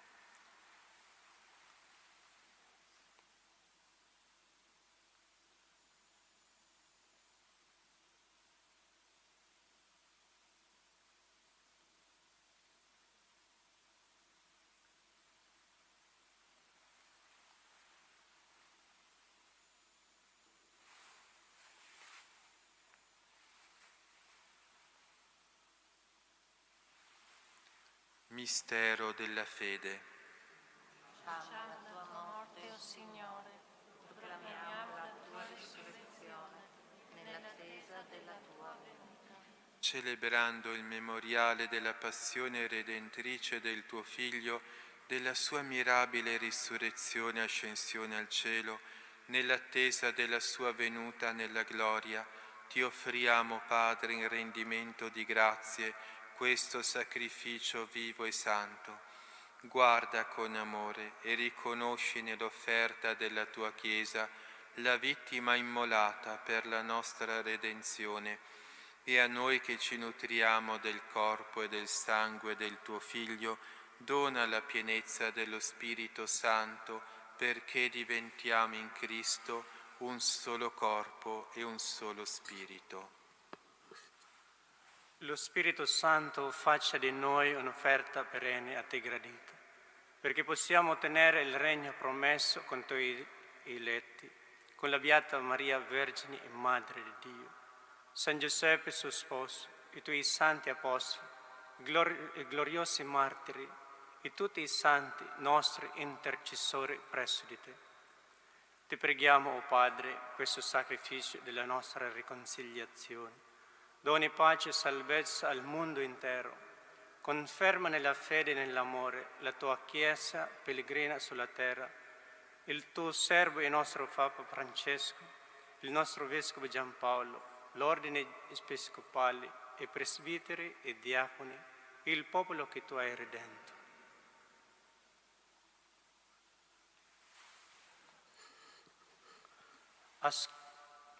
Ascolta la preghiera di questa famiglia che hai convocato alla tua presenza. Ricongiungi a te, Padre misericordioso, tutti i tuoi figli ovunque dispersi. Accogli nel tuo regno i nostri fratelli e sorelle defunti, Franco e Nadia, e tutti coloro che in pace con te hanno lasciato questo mondo. Concede anche a noi di ritrovarci insieme a godere per sempre della tua gloria. In Cristo nostro Signore, per mezzo del quale tu, o Dio, doni al mondo ogni bene. Per Cristo, con Cristo ed in Cristo, a te Dio Padre Onnipotente, nell'unità dello Spirito Santo, ogni onore e gloria per tutti i secoli dei secoli. Amen.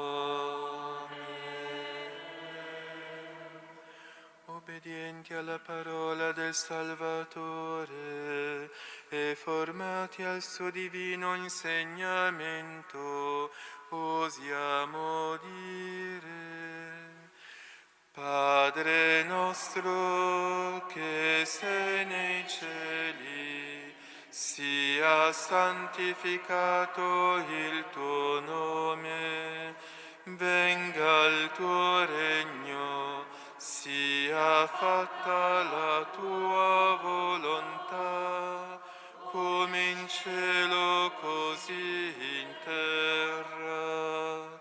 Dacci oggi il nostro pane quotidiano e rimetti a noi i nostri debiti, come anche noi li rimettiamo ai nostri debitori. E non abbandonarci alla tentazione, ma liberaci dal male. Liberaci, o Signore, da tutti i mali, concedi la pace ai nostri giorni e con l'aiuto della tua misericordia vivremo sempre liberi dal peccato e sicuri da ogni turbamento, nell'attesa che si compia la beata speranza e venga il nostro Salvatore Gesù Cristo. Signore Gesù Cristo, che hai detto ai tuoi apostoli: vi lascio la pace e vi do la mia pace, non guardare i nostri peccati, ma alla fede della tua Chiesa, e donale unità e pace secondo la tua volontà, tu che vivi e regni nei secoli dei secoli. Amen. La pace del Signore sia sempre con voi. Scambiatevi il dono della pace.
Ecco l'agnello di Dio, ecco colui che toglie i peccati del mondo.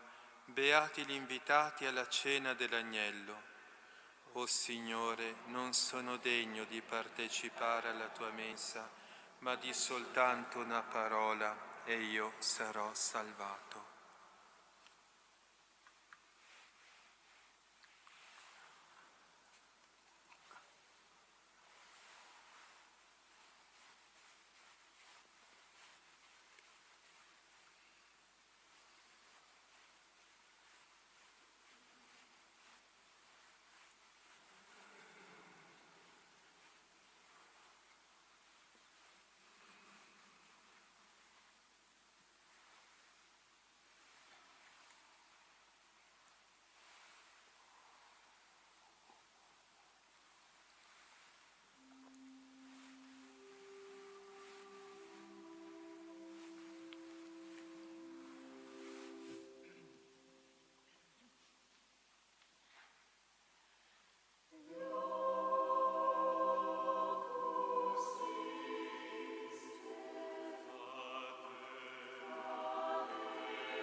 Preghiamo.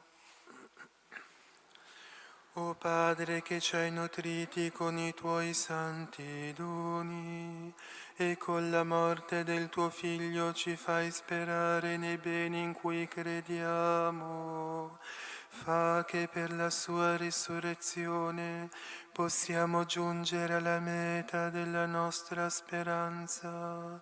Per Cristo nostro Signore.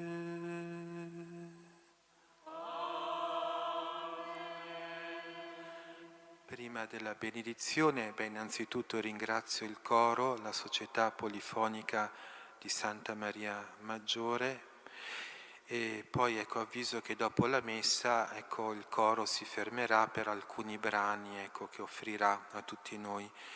E ricordo brevemente anche gli orari della Settimana Santa che sono appesi in bacheca, quindi le celebrazioni giovedì santo alle 17:30 il rosario, alle ore 18 la messa in Cena Domini, poi il venerdì santo la Via Crucis alle 15 e poi se ricordo bene, alle 17 c'è la funzione dell'adorazione della croce con la possibilità di ricevere la comunione. E poi invece sabato santo la veglia, alle 20:30 il rosario, alle 21 inizierà la veglia pasquale. Comunque tutti gli orari sono segnati in fondo alla chiesa. Il Signore sia con voi. E con il tuo spirito. Chinate il capo per la benedizione.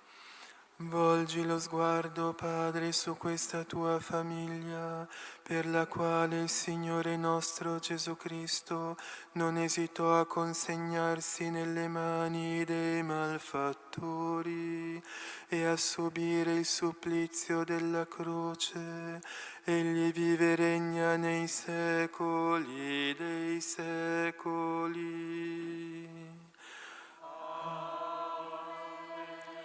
E la benedizione di Dio Onnipotente, Padre, Figlio e Spirito Santo, discenda su di voi e con voi rimanga sempre.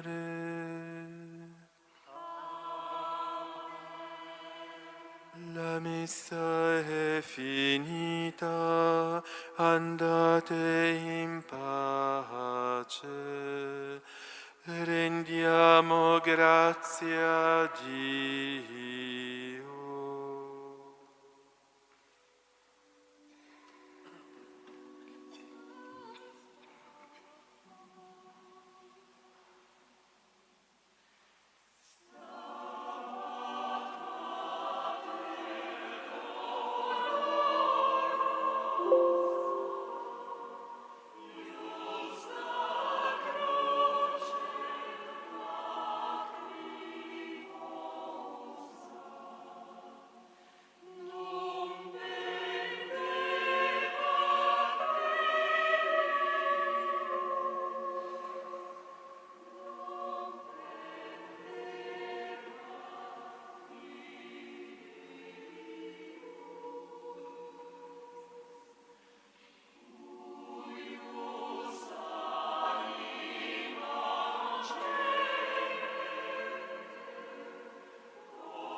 morto veramente.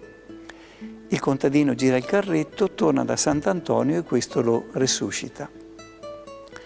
È chiaro che poi il contadino si è messo a disposizione e qua si può vedere la chiesetta edificata con le pietre originali prese dalle fondamenta antiche erette per fortificazione dei primi abitanti di Gemona. La cappella della Madonna delle Grazie voluta da Sant'Antonio è stata rimaneggiata più volte nei secoli. Per esempio era totalmente affrescata.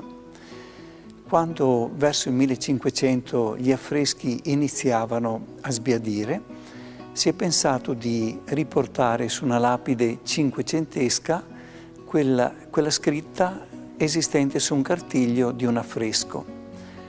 E quindi si dice che questa cappella è un luogo miracoloso perché chi la visiterà devotamente ogni grazia otterrà dalla Madonna.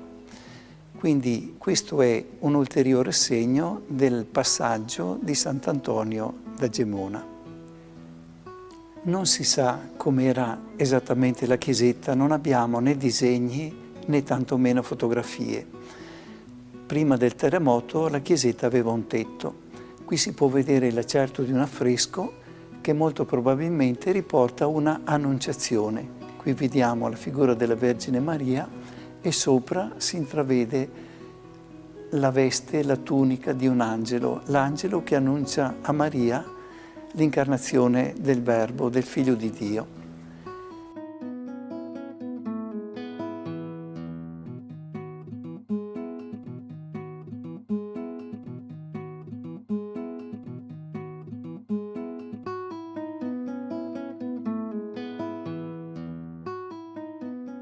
Da questo luogo carico di fede e di storia parte la prima tappa del cammino di Sant'Antonio, nella sua tratta a nord che collega Gemona del Friuli, ove sorge appunto il primo santuario dedicato al santo, e la Basilica di Padova, dove riposano le sue spoglie, è inserito in un progetto molto più ampio e importante. Gemona è porta a nord di un cammino che verso la tomba del santo collega le Alpi al Mediterraneo. La porta sud, infatti, si trova a Capo Milazzo, in Sicilia, là dove la tradizione tramanda che nel 1221 Sant'Antonio approdò come naufrago e da lì, insieme a una delegazione di frati di Messina, raggiunse proprio Assisi e incontrò San Francesco.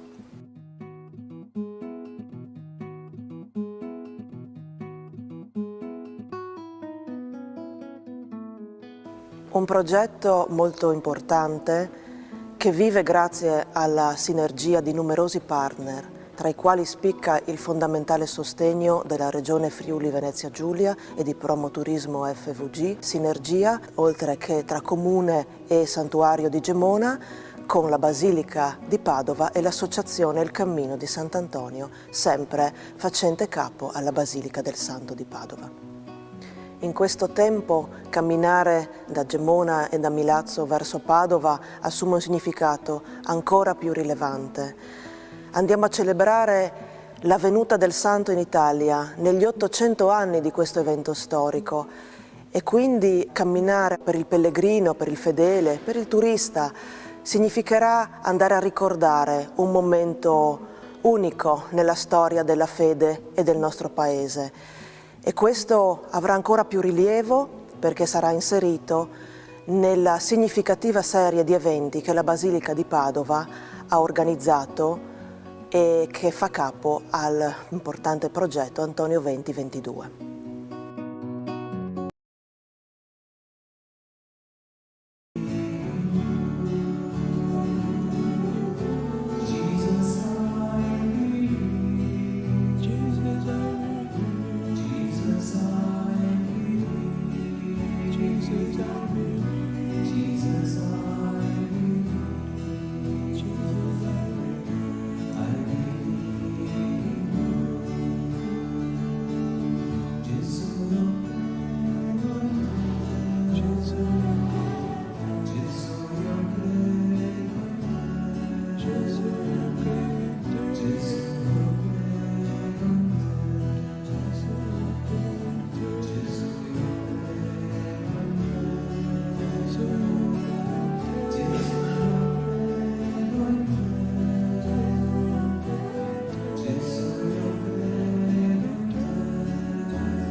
Adoriamo Santissimo.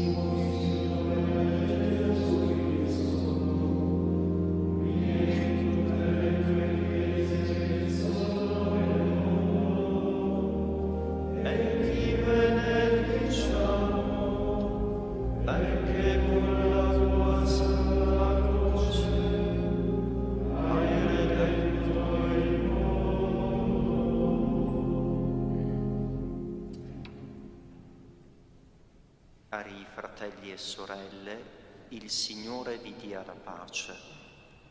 Celebriamo l'ufficio delle letture e le lodi di mercoledì della Settimana Santa, seconda del Salterio. La meditazione degli eventi centrali della nostra redenzione sostenga la nostra preghiera.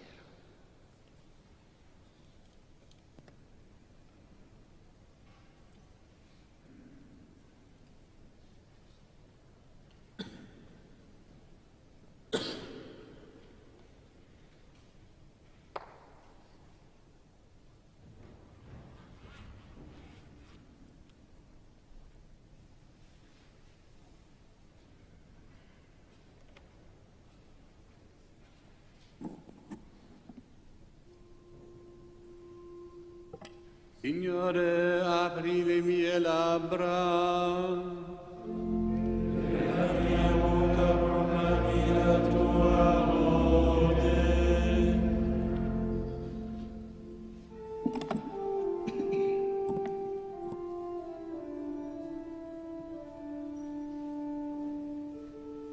Venite, adoriamo Cristo Signore, per noi ha sofferto tentazione e morte.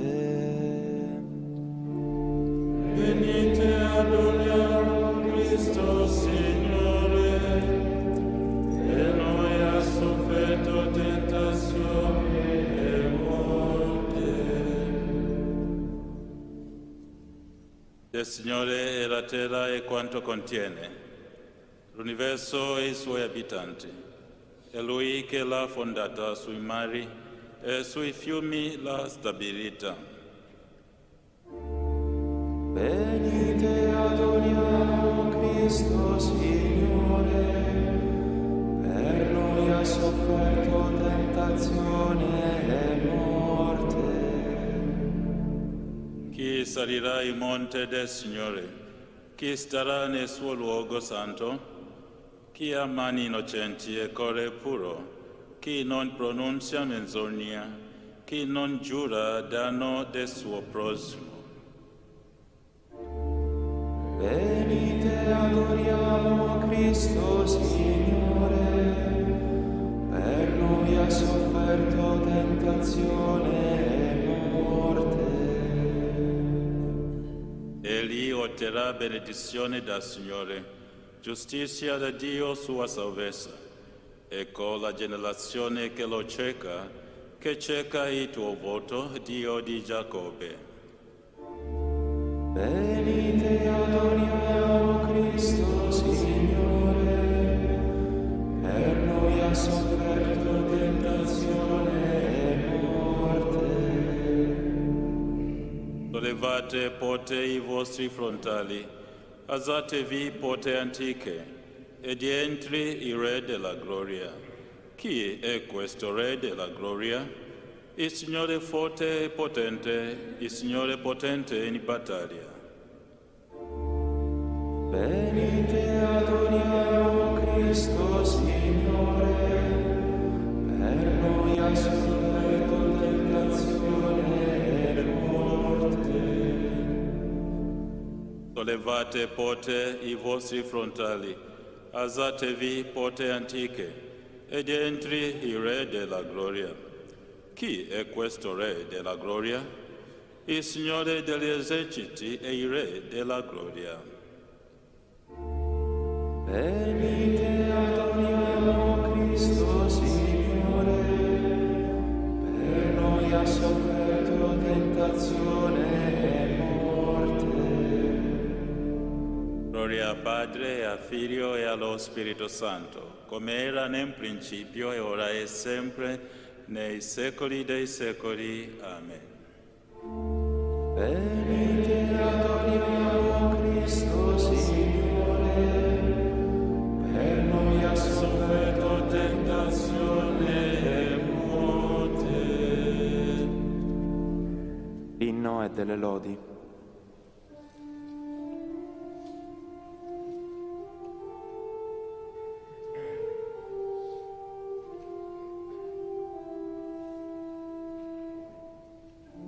O Gesù Redentore, immagine del Padre, luce d'eterna luce, accogli il nostro canto.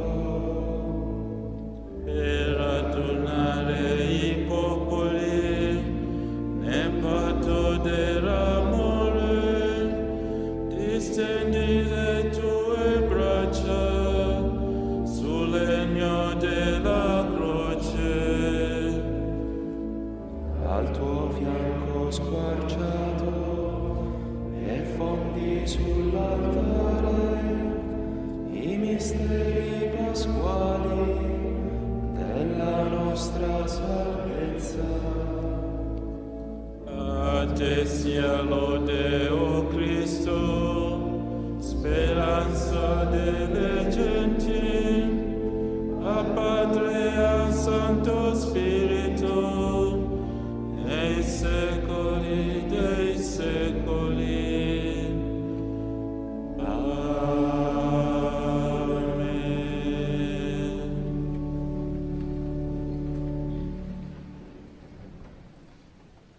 nell'intimo soffriamo, aspettando la redenzione del nostro corpo. Ho detto, veglierò sulla mia condotta, per non peccare con la mia lingua. Porrò un freno alla mia bocca, mentre l'empio mi sta dinanzi. Sono rimasto quieto in silenzio, tacevo privo di bene. La sua fortuna ha spetterato il mio dolore, ardeva il cuore nel mio petto, a rispensarci è divampato il fuoco. Allora ho parlato, rivelami, Signore, la mia fine, quale sia la misura dei miei giorni, e saprò quanto è breve la mia vita. Vedi, in pochi palmi hai misurato i miei giorni, la mia esistenza davanti a te in un nulla. Solo un soffio e ogni uomo che vive, come ombra è l'uomo che passa. Solo un soffio che si agita, accumula ricchezze e non sa chi le raccolga. Gloria al Padre e al Figlio e allo Spirito Santo. Era nel principio, e ora e sempre, nei secoli dei secoli. Amen. Nell'intimo soffriamo, aspettando la redenzione del nostro corpo. Ascolta la mia preghiera, Signore, non essere sordo al mio pianto. Ora che attendo, Signore, è la mia speranza. Liberami da tutte le mie colpe, non rendermi scherno dello stolto. Sto in silenzio, non apro bocca, perché sei tu che agisci. Allontana da me i tuoi colpi. Sono distrutto sotto il peso della tua mano. Castigando il suo peccato, tu correggi l'uomo, corrodi come tarlo i suoi tesori. Ogni uomo non è che un soffio. Ascolta la mia preghiera, Signore, poggi l'orecchio al mio grido. Non essere sordo alle mie lacrime, poiché io sono un forestiero, uno straniero come tutti i miei padri. Visto il tuo sguardo che io respiri, prima che me ne vada e più non sia. Gloria al Padre e al Figlio e allo Spirito Santo. Come era nel principio, ora e sempre, nei secoli dei secoli. Amen. Ascolta la mia preghiera, Signore, non essere sordo al mio pianto. Fiorente come un olivo, chi si abbandona in Dio. Perché ti vanti del male, o prepotente nella tua malizia? Udisci insidie ogni giorno, la tua lingua è come lama affilata, artefice di inganni. Preferisci il male al bene, la menzogna al parlare sincero.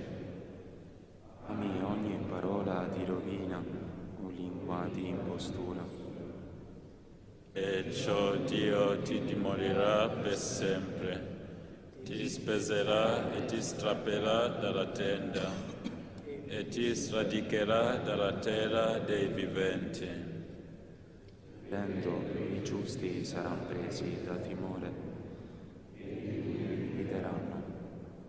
Ecco l'uomo che non ha posto in Dio la sua difesa, ma confidava nella sua grande ricchezza e si faceva forte dei suoi crimini. Io invece, come olivo verdeggiante nella casa di Dio, abbandono alla fedeltà di Dio, ora e per sempre. Voglio renderti grazia in eterno per quanto hai operato. Spero nel tuo nome perché è buono davanti ai tuoi fedeli. Gloria al Padre e al Figlio e allo Spirito Santo. Come era nel principio, ora e sempre, nei secoli dei secoli. Amen. Io rete come un olivo che si abbandona in Dio. Quando sarò innalzato da terra, attirerò a me ogni creatura. Dalla lettera agli Ebrei. Fratelli, cercate la pace con tutti e la santificazione, senza la quale nessuno vedrà mai il Signore, vigilando che nessuno venga meno alla grazia di Dio. Non spunti né cresca alcuna radice velenosa in mezzo a voi che provochi i torbidi, così che molti ne siano infettati. Non vi sia nessun fornicatore e nessun profanatore, come Esaù che in cambio di una sola pietanza vendette la sua primogenitura. E voi ben sapete che in seguito, quando volle ottenere in eredità la benedizione, fu respinto, perché non trovò possibilità che il padre mutasse sentimento, sebbene glielo richiedesse con lacrime. Voi infatti non vi siete accostati a qualche cosa di tangibile, né a fuoco ardente, né a oscurità, tenebra e tempesta, né a squillo di tromba e a suono di parole, mentre quelli che lo udivano scongiuravano che Dio non rivolgesse più a loro la parola, poiché non potevano sopportare l'intimazione data. Se anche una bestia tocca il monte, sia lapidata. Lo spettacolo, in realtà, era così terrificante che Mosè disse: «Ho paura e tremo». Voi vi siete invece accostati al monte Sion e alla città del Dio vivente, alla Gerusalemme celeste e a miriadi di angeli, all'adunanza festosa e all'assemblea dei primogeniti iscritti nei cieli, al Dio giudice di tutti e agli spiriti dei giusti portati alla perfezione, al mediatore della nuova alleanza e al sangue dell'aspersione dalla voce più eloquente di quello di Abele. Guardatevi perciò di non rifiutare colui che parla, perché se quelli non trovarono scampo per aver rifiutato colui che promulgava oracoli sulla terra, molto meno lo troveremo noi se volteremo le spalle a colui che parla dai cieli. La sua voce, infatti, un giorno scosse la terra, adesso invece ha fatto questa promessa: ancora una volta io scuoterò non solo la terra, ma anche il cielo. La parola ancora una volta sta a indicare che le cose che vengono scosse sono destinate a passare, in quanto cose create, perché rimangano quelle che sono incrollabili. Perciò, poiché noi riceviamo in eredità un regno incrollabile, conserviamo questa grazia e per suo mezzo rendiamo a Dio un culto gradito a Lui, con riverenza e timore, perché il nostro Dio è un fuoco divoratore.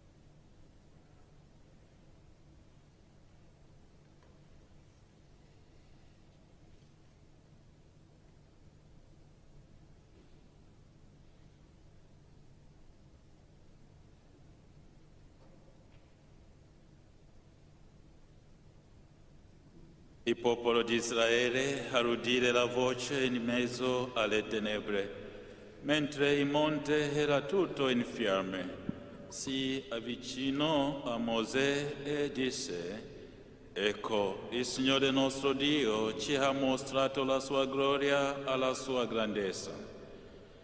Vi siete ora accostati al monte di Sione e alla città del Dio vivente, alla Gerusalemme celeste. Ecco, il Signore nostro Dio ci ha mostrato la sua gloria e la sua grandezza. Dai trattati su Giovanni di Sant'Agostino Vescovo. Il Signore, o fratelli carissimi, ha definito la pienezza dell'amore con cui dobbiamo amarci gli uni gli altri con queste parole. Nessuno ha un amore più grande di questo, dare la sua vita per i propri amici. Ne consegue ciò che il medesimo Evangelista Giovanni dice nella sua lettera. Come Cristo ha dato la sua vita per noi, così anche noi dobbiamo dare la vita per i fratelli, amandoci davvero gli uni gli altri come Egli ci ha amato, fino a dare la sua vita per noi. Questo appunto si legge nei proverbi di Salomone. Quando siedi a mensa col potente, considera bene che cosa hai davanti e poni mano a far le medesime cose che fa lui.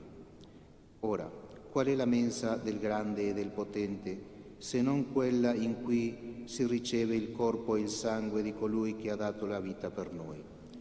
E che significa assidersi a questa mensa, se non accostarvisi con umiltà? E che vuol dire considerare bene che cosa si ha davanti, se non riflettere come conviene a una grazia sì grande? E che cosa è questo porre mano a far le medesime cose, se non ciò che ho detto sopra, e cioè, come Cristo ha dato la sua vita per noi, così anche noi dobbiamo essere disposti a dare la nostra vita per i fratelli. Quello che dice anche l'Apostolo Pietro: Cristo patì per voi lasciandovi un esempio perché ne seguiate le orme. Questo significa fare le medesime cose. Così hanno fatto con ardente amore i santi martiri. E se non vogliamo celebrare inutilmente la loro memoria, se non vogliamo accostarci infruttuosamente alla mensa del Signore, a quel banchetto in cui anche essi si sono saziati, bisogna che anche noi, come loro, siamo pronti a ricambiare il dono ricevuto. A questa mensa del Signore, perciò, noi non commemoriamo i martiri come facciamo con gli altri che ora riposano in pace. Cioè non preghiamo per loro, ma chiediamo piuttosto che essi preghino per noi per ottenerci di seguire le loro orme. Essi infatti hanno toccato il vertice di quell'amore che il Signore ha definito come il più grande possibile. Hanno presentato ai loro fratelli quella stessa testimonianza di amore che essi medesimi avevano ricevuto alla mensa del Signore.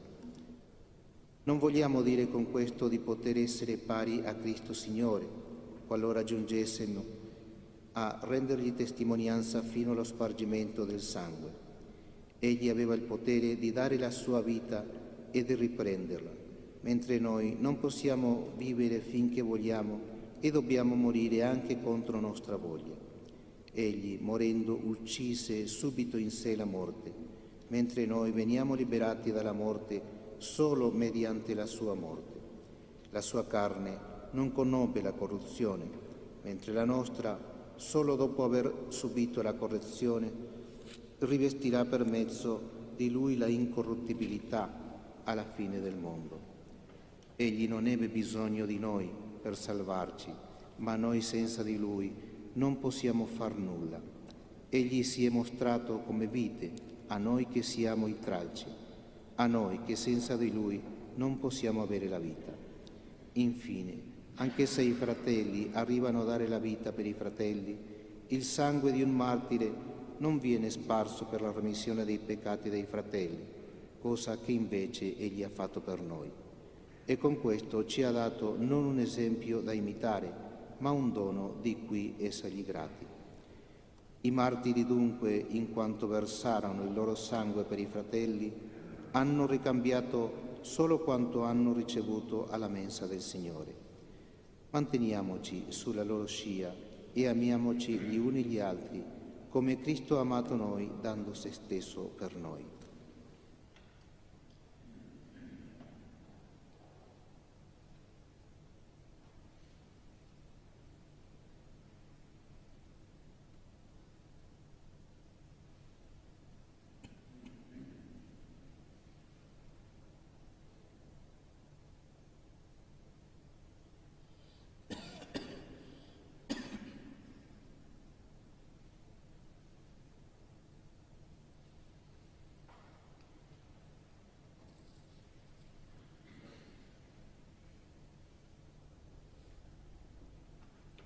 In questo si è manifestato l'amore di Dio per noi.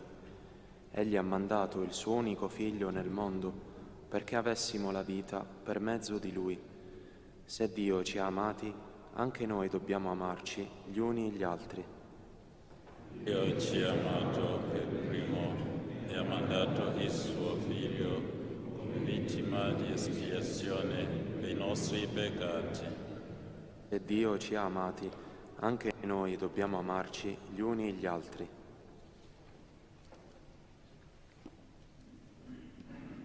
Nei giorni dell'angoscia, le mie mani cercano il Signore. La mia voce sale a Dio e grido aiuto. La mia voce sale a Dio finché mi ascolti. Nel giorno dell'angoscia io cerco il Signore. Tutta la notte la mia mano è tesa e non si stanca. Io rifiuto ogni conforto. Ricordo di Dio e gemo, medito e viene meno il mio spirito. Vieni dal sonno i miei occhi, parto e senza parole. Ripenso ai giorni passati, ricordo gli anni lontani. Canto nella notte mi ritorna nel cuore. Rifletto e il mio spirito si va interrogando. Forse Dio ci respingerà per sempre. Sarà più benevolo con noi. Forse è cessato per sempre il suo amore. Dà la sua promessa per sempre. O Dio, ave dimenticato la misericordia, ave chiuso nell'ira il suo cuore. E ho detto, questo è il mio tormento, data la destra dell'Altissimo. Ricordo le gesta del Signore, ricordo le tue meraviglie di un tempo. Vado ripetendo le tue opere, considero tutte le tue gesta. O Dio, santa è la tua via. Quale Dio è grande come il nostro Dio? Tu sei Dio che opera meraviglie, manifesti la tua forza fra le genti. O braccio che ha salvato il tuo popolo, i figli di Bob e di Giuseppe. Ti videro le acque, Dio, ti videro e ne furono sconvolte. Darono anche gli abissi. Mi rovesciarono acqua, scoppiò il tuono nel cielo, le tue saette guizzarono. Il fragore dei tuoi toni ne turbine, i tuoi fulmini riscalarono il mondo, la terra tremò e fu scossa. Il mare passava la tua via, i tuoi sentieri sulle grandi acque. Le onde rimasero invisibili. Guidasti come gregge il tuo popolo, e mano di Mosè e di Aarone. E al Padre e al Figlio, allo Spirito Santo. Come era nel principio, ora e sempre, nei secoli dei secoli. Amen. Nei giorni dell'angoscia, le mie mani cercano il Signore. Se siamo morti con Cristo, crediamo che vivremo con Lui. Mio cuore esulta nel Signore, la mia fronte si innalza grazie al mio Dio. La bocca contro i miei nemici, perché io godo del beneficio che mi hai concesso. Non c'è santo come il Signore, non c'è rocca come il nostro Dio. Moltiplicate i discorsi superbi, dalla vostra bocca non esca arroganza.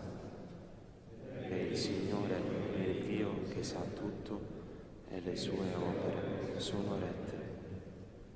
L'arco dei forti si è spezzato, ma i deboli sono rivestiti di vigore. Anzi, sono andati a giornata per un pane, mentre gli affamati hanno cessato di faticare. La sterile ha partorito 7 volte, la ricca di figli è sfiorita. Il Signore fa morire e fa vivere, scendere agli inferi e risalire. Il Signore rende povero e arricchisce, abbassa ed esalta. Solleva dalla polvere il misero, alza il povero dalle immondizie, farli sedere con i capi del popolo, e dare loro un seggio di gloria. Perché al Signore appartengono i gradini della terra, e su di essi fa poggiare il mondo. Passi dei giusti egli veglia, ma gli empi svaniscono nelle tenebre. Certo, non proverrà l'uomo malgrado la sua forza. Dal Signore saranno abbattuti i suoi avversari, l'Altissimo tornerà dal cielo. Il Signore giudicherà gli estremi confini della terra, al suo Re darà la forza ed eleverà la potenza del suo Messia. Gloria al Padre e al Figlio e allo Spirito Santo. Ne era nel principio, e ora e sempre, nei secoli dei secoli. Amen. Siamo morti con Cristo. Crediamo che vivremo con Lui. Per noi Cristo è diventato sapienza, giustizia, santità e redenzione.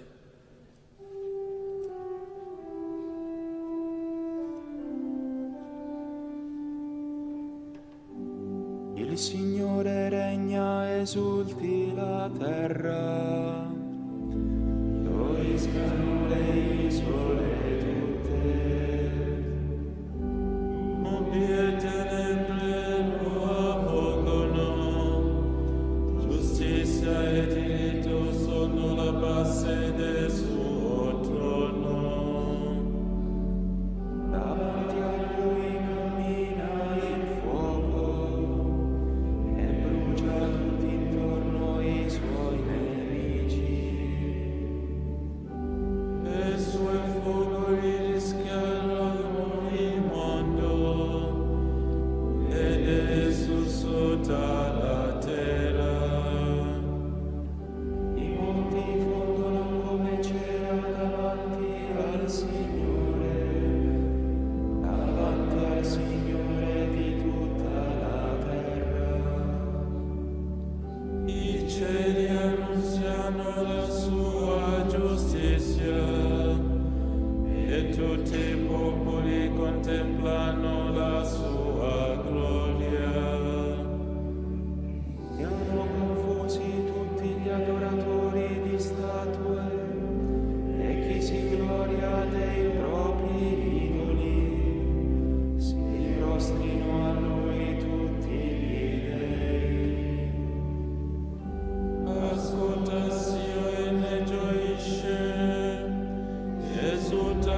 Per noi Cristo è diventato sapienza, giustizia, santità e redenzione.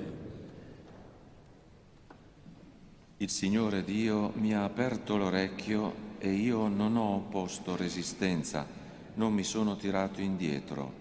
Ho presentato il dorso ai flagellatori, la guancia a coloro che mi strappavano la barba. Non ho sottratto la faccia agli insulti e agli sputi. Il Signore Dio mi assiste, per questo non resto confuso. Per questo rendo la mia faccia dura come pietra, sapendo di non restare deluso.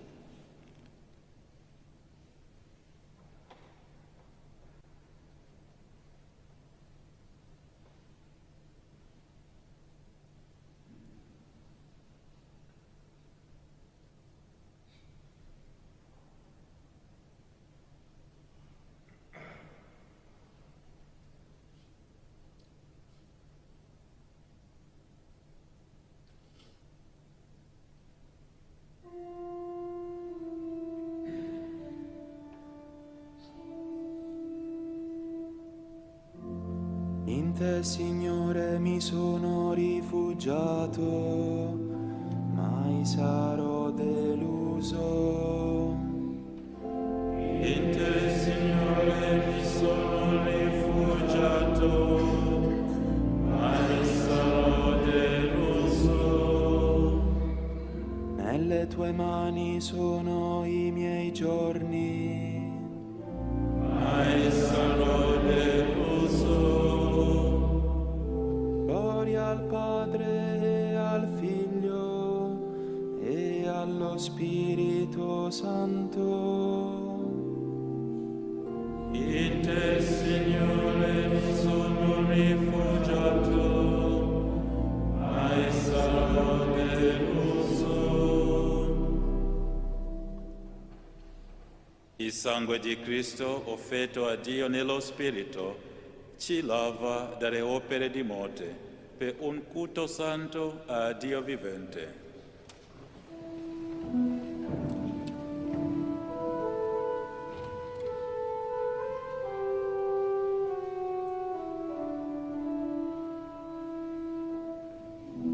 Benedetto il Signore Dio di Israele, perché ha visitato e redento il suo popolo e ha suscitato per noi una salvezza potente nella casa di Davide suo servo.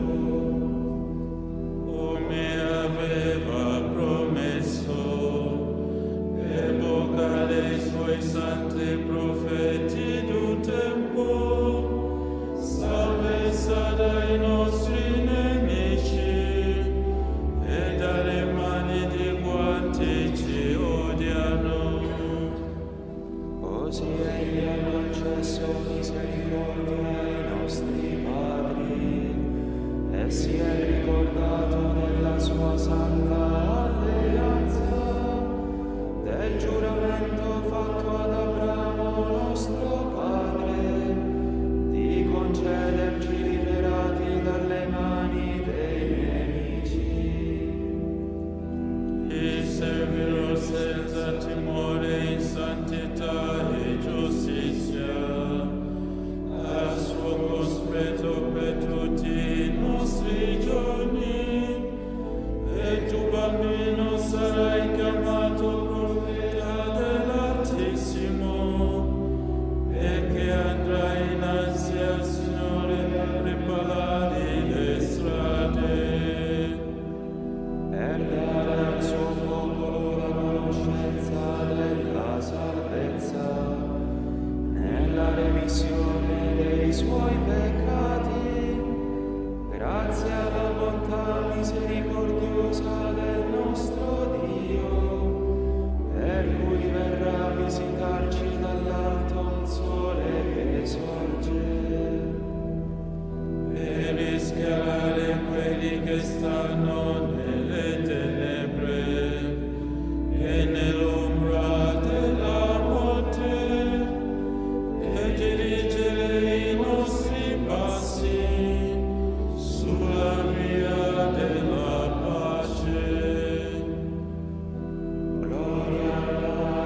sangue di Cristo, offerto a Dio nello Spirito, ci lava dalle opere di morte per un culto santo a Dio vivente.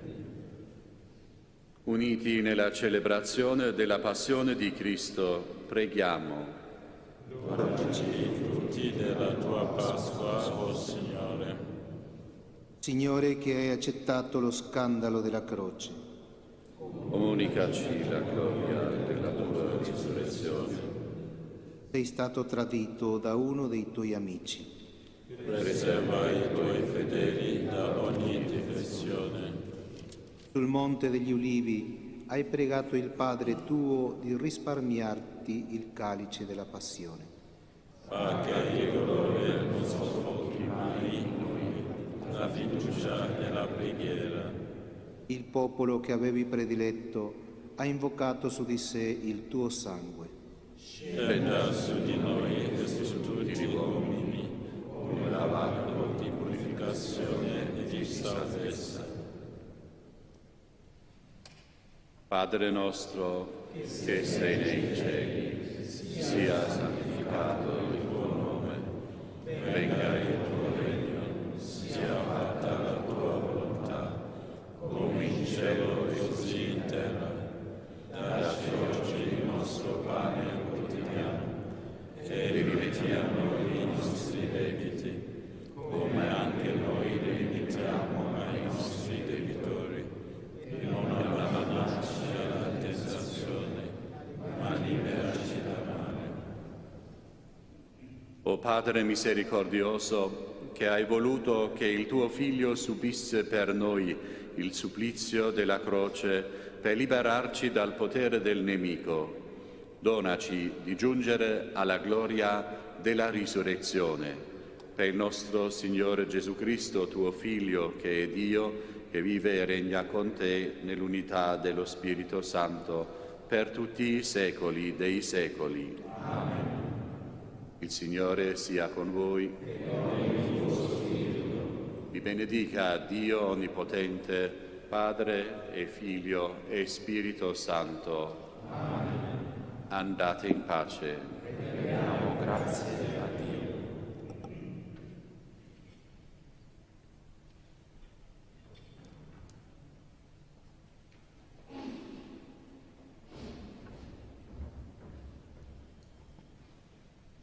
Vergine Immacolata, Madre della Chiesa e Madre mia, mi affido a te con tutto me stesso, accettando con gioia dalle mani del Figlio tuo il progetto di grazia che ha sempre pensato per me dal Padre Celeste. Fa che docile all'azione dello Spirito io divenga strumento efficace per l'edificazione del Regno, nella fedeltà alla vocazione ricevuta, in comunione con tutti i fratelli, specialmente i poveri e bisognosi di perdono. Pertanto ti offro, Maria, le preghiere, le creazioni e i sacrifici di questo giorno. O Maria concepita senza peccato, prega per noi che a te ricorriamo e per quanti a te non ricorrono, in particolare per i figli della Santa Chiesa e per quelli che ti sono raccomandati.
Gesù, servo sofferente, ci insegna la vera sapienza, quella che viene dall'alto e confida nell'aiuto di Dio Padre. Pertanto lo invochiamo dicendo: nella prova aiutaci, Padre. Nella prova aiutaci, Padre. Per la Chiesa, fa che sia fedele, paziente e coraggiosa, per non tradire il Cristo suo sposo. Ti preghiamo. Nella prova aiutaci, Padre. Per i popoli e le nazioni, fa che compiano un buon cammino sulla via del dialogo, perché vi sia per tutti un futuro di pace. Ti preghiamo. Nella prova aiutaci, Padre. Per le famiglie, fa che, condividendo affetti, beni e speranze, siano profezia di una vita riconciliata nella fraternità e nell'amore. Ti preghiamo. Nella prova aiutaci, Padre. Per i pastori della comunità cristiana, mantienili nella carità anche quando lottano in difesa dei piccoli e dei poveri. Ti preghiamo. Nella prova aiutaci, Padre. Per ciascuno di noi, fa che non ci stanchiamo di purificare continuamente il nostro cuore per ospitare con gioia la presenza di Cristo, nostra Pasqua. Ti preghiamo. Nella prova aiutaci, Padre. Padre misericordioso, esaudisci la nostra supplica e donaci un cuore puro, pronto a vivere il mistero della Pasqua. Te lo domandiamo per lo stesso Cristo nostro Signore.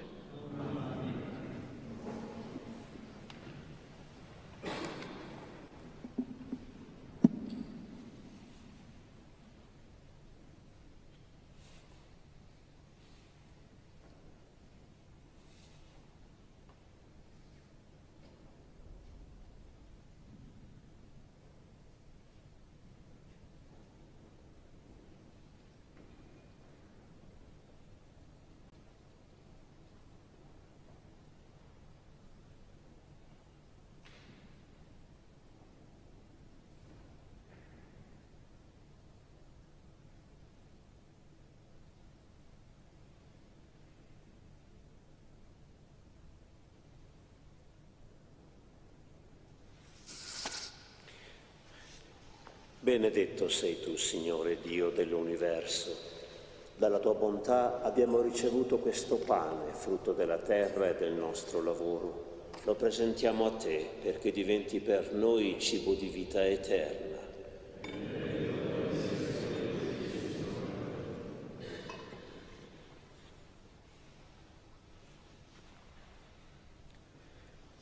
Benedetto sei tu, Signore Dio dell'universo, dalla tua bontà abbiamo ricevuto questo vino, frutto della vite e del nostro lavoro. Lo presentiamo a te perché diventi per noi bevanda di salvezza.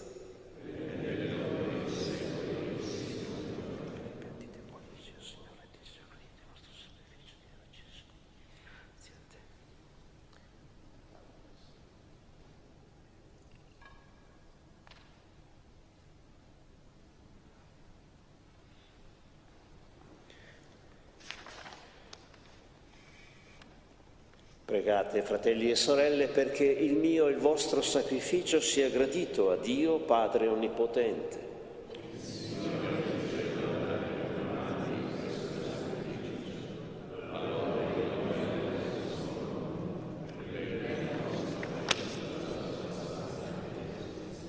Accetta questa offerta, o Signore, e nella tua bontà concedi che testimoniamo con la vita la passione del tuo Figlio che celebriamo nei santi misteri, per Cristo nostro Signore. Il Signore sia con voi. In alto i nostri cuori. Rendiamo grazie al Signore nostro Dio. È veramente cosa buona e giusta, nostro dovere e fonte di salvezza rendere grazie sempre e in ogni luogo a te, Signore, Padre Santo, Dio Onnipotente ed Eterno, per Cristo, Signore nostro. contempliamo ormai vicini i giorni della sua Pasqua di morte e risurrezione, nei quali è sconfitta la superbia dell'antico avversario e celebrato il mistero della nostra redenzione. Per questo grande mistero le schiere degli angeli adorano la tua gloria e per l'eternità si allietano al tuo cospetto. Al loro canto concedi, o Signore, che si uniscano le nostre voci nell'inno di lode.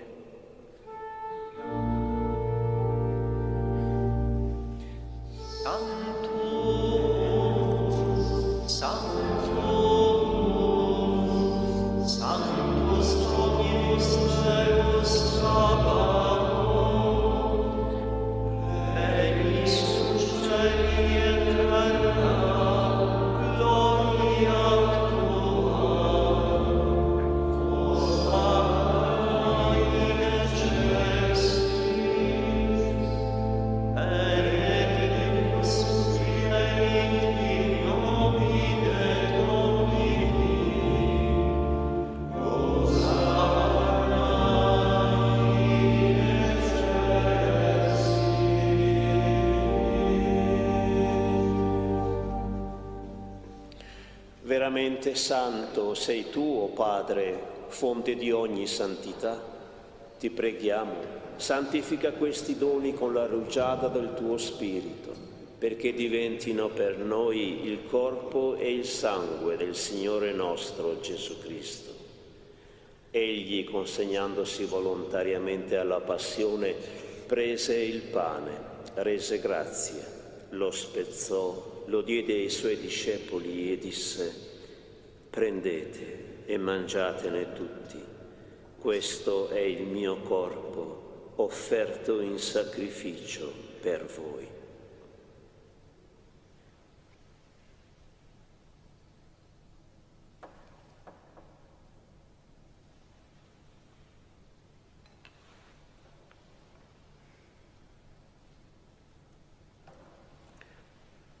Allo stesso modo, dopo aver cenato, prese il calice, di nuovo ti rese grazie, lo diede ai suoi discepoli e disse: prendete e bevetene tutti, questo è il calice del mio sangue, per la nuova ed eterna alleanza, versato per voi e per tutti in remissione dei peccati. Fate questo in memoria di me.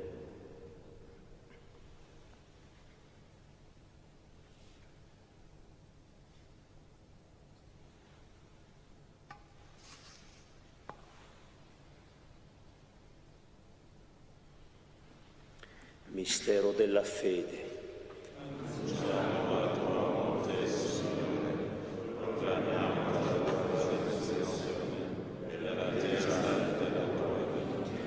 Celebrando il memoriale della morte e risurrezione del tuo Figlio, ti offriamo, Padre, il pane della vita e il calice della salvezza. E ti rendiamo grazie perché ci hai resi degni di stare alla tua presenza a compiere il servizio sacerdotale.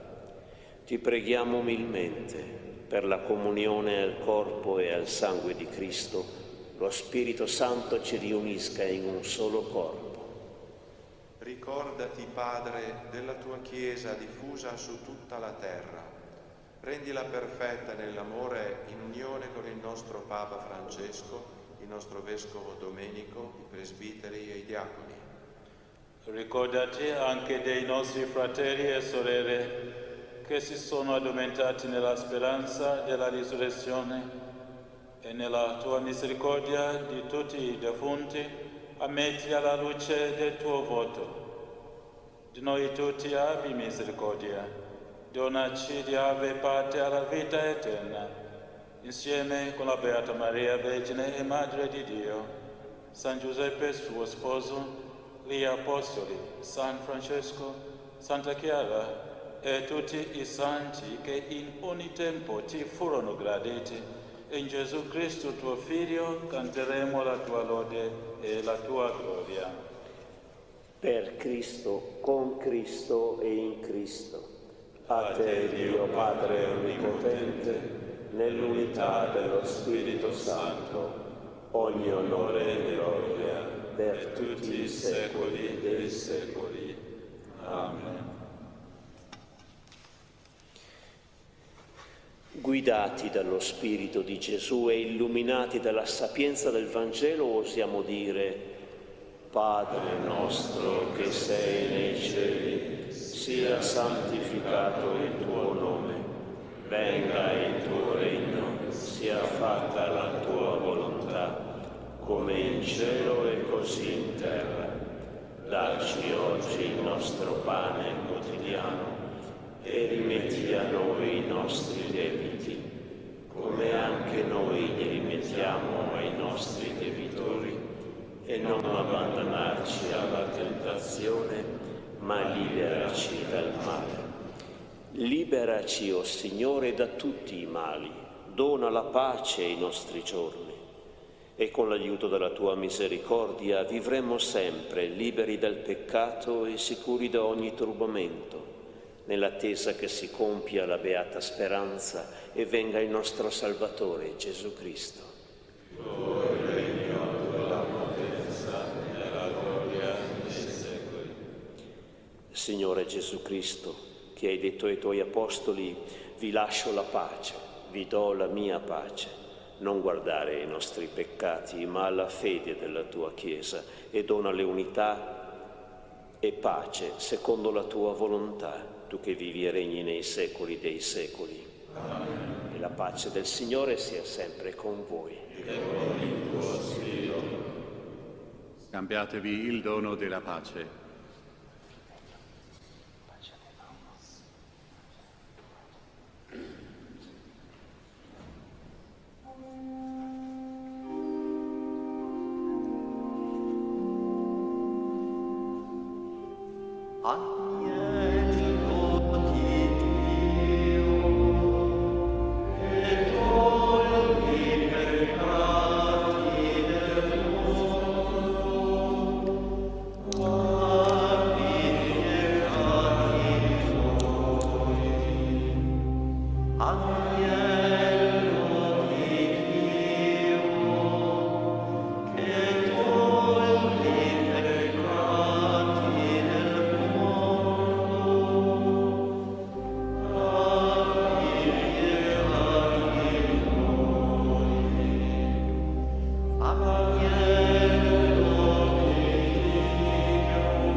Ecco l'agnello di Dio, ecco colui che toglie i peccati del mondo. Beati gli invitati alla cena dell'agnello.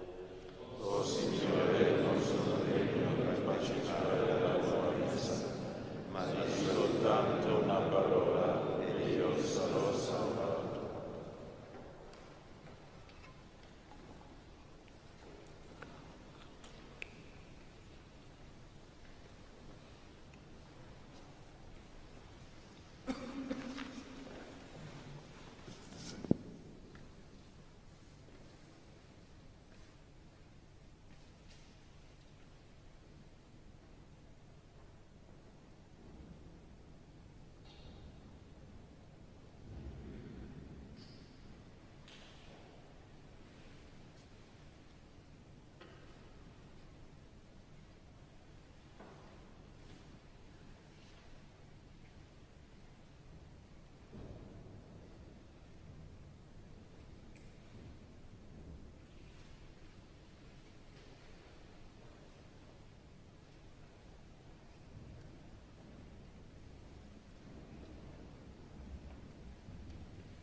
Anima Christi, pagina 21.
Preghiamo. Dona ai tuoi fedeli, Dio Onnipotente, la sicura speranza della vita eterna che ci hai dato con la morte del tuo Figlio, celebrata in questi santi misteri. Per Cristo nostro Signore. Amen. Il Signore sia con voi. Con il tuo spirito. Concedi ai tuoi figli, o Padre, di gustare senza fine i sacramenti pasquali e di attendere con vivo desiderio i doni promessi, perché fedeli ai misteri della loro rinascita siano così condotti a una vita nuova. Per Cristo nostro Signore. Amen. E la benedizione di Dio Onnipotente, Padre, Figlio e Spirito Santo, discenda su di voi e con voi rimanga sempre. Amen. Nel nome del Signore andate in pace. Rendiamo grazie a Dio. Pagina 167.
Scrivi: sono 3 volte santo ed ho orrore del più piccolo peccato.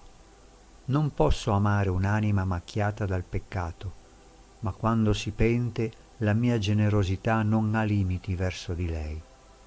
La mia misericordia l'abbraccia e la perdona.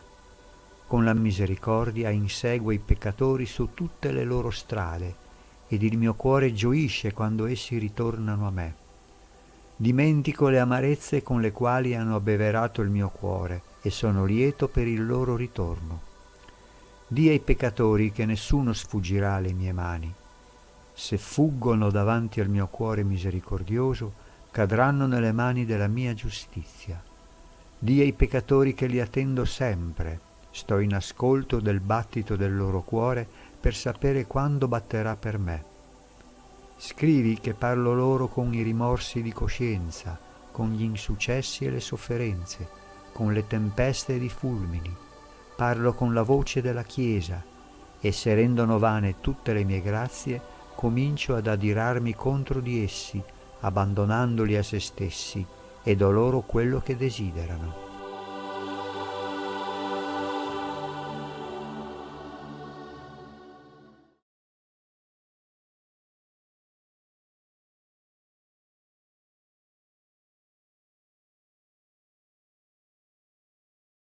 La potenza di Dio di tutto trionfa, ma l'umile e dolente preghiera trionfa di Dio stesso. Ne arresta il braccio, ne spegne il fulmine, lo disarma, lo vince, lo placa e se lo rende, quasi sarei per dire, dipendente ed amico.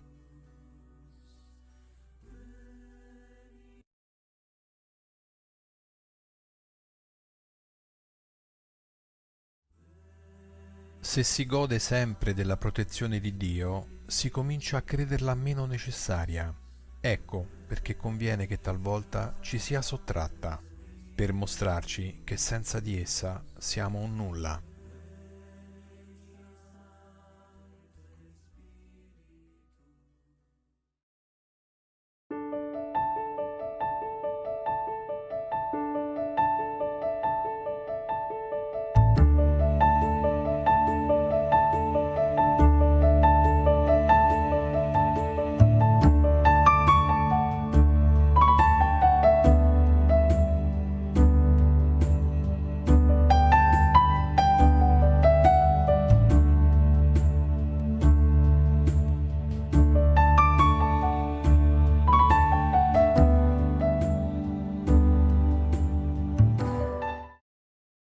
Sia lodato Gesù Cristo. Ciao amici e amiche, eccoci qui al Vangelo di oggi con Fra Stefano, il Vangelo del giorno, mercoledì santo, 5 aprile, San Vincenzo Ferrer.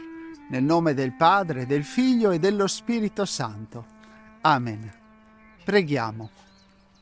Padre misericordioso, Tu hai voluto che Cristo, Tuo Figlio, subisse per noi il supplizio della croce, per liberarci dal potere del nemico. Donaci di giungere alla gloria della risurrezione. Per Cristo nostro Signore. Amen. Il Signore sia con voi.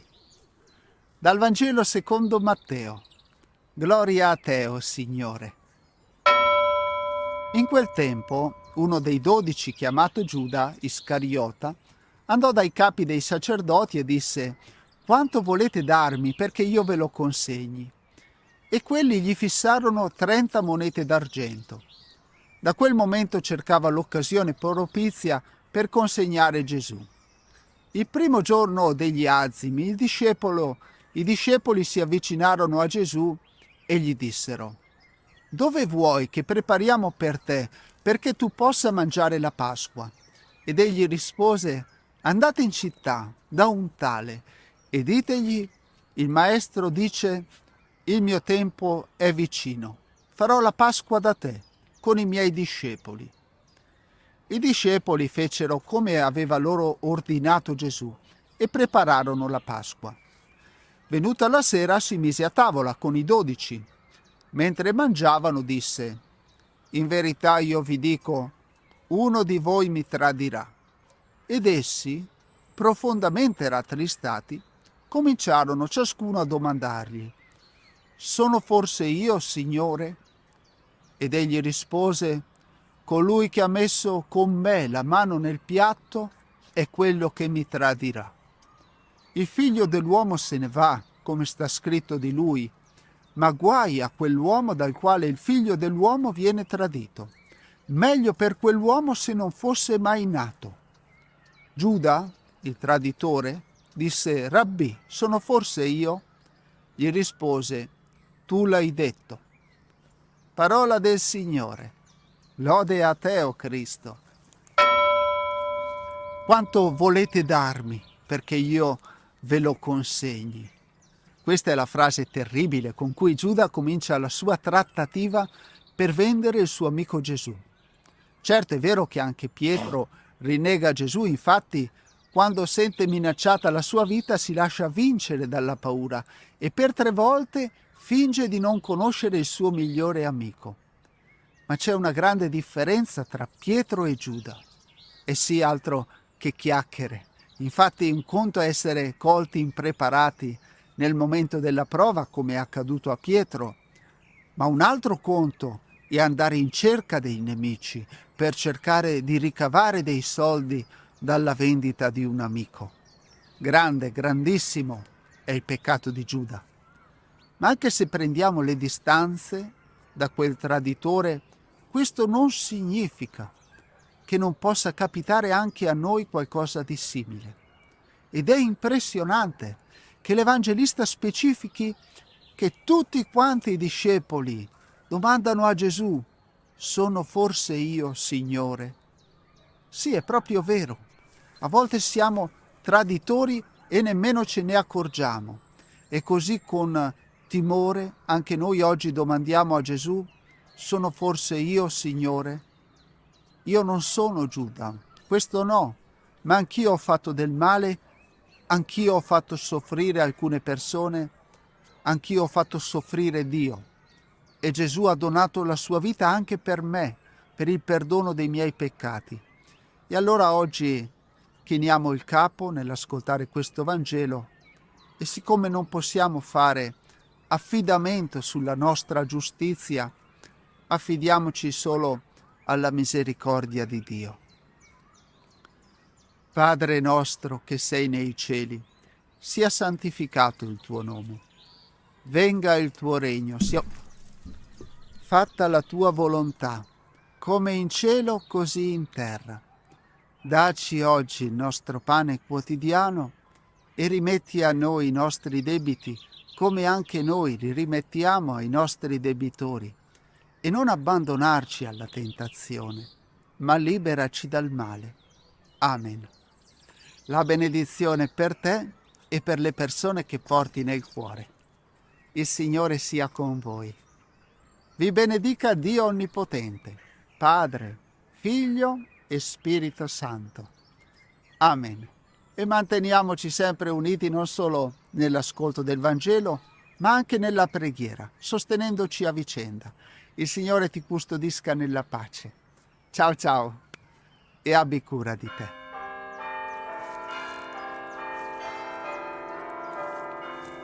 Bravo, tranquillo. Bravo.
L'angelo del Signore portò l'annuncio a Maria ed ella concepì per opera dello Spirito Santo.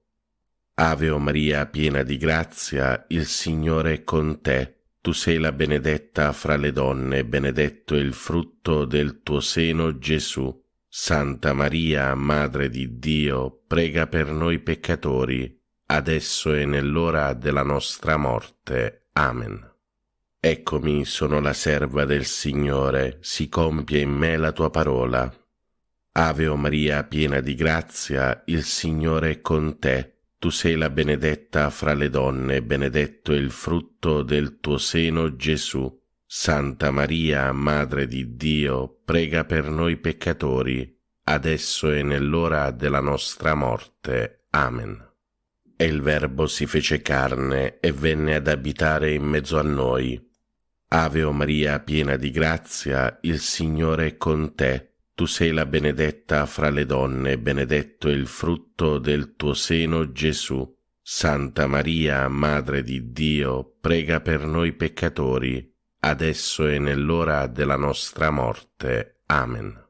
Prega per noi, Santa Madre di Dio, affinché siamo resi degni delle promesse di Cristo. Preghiamo.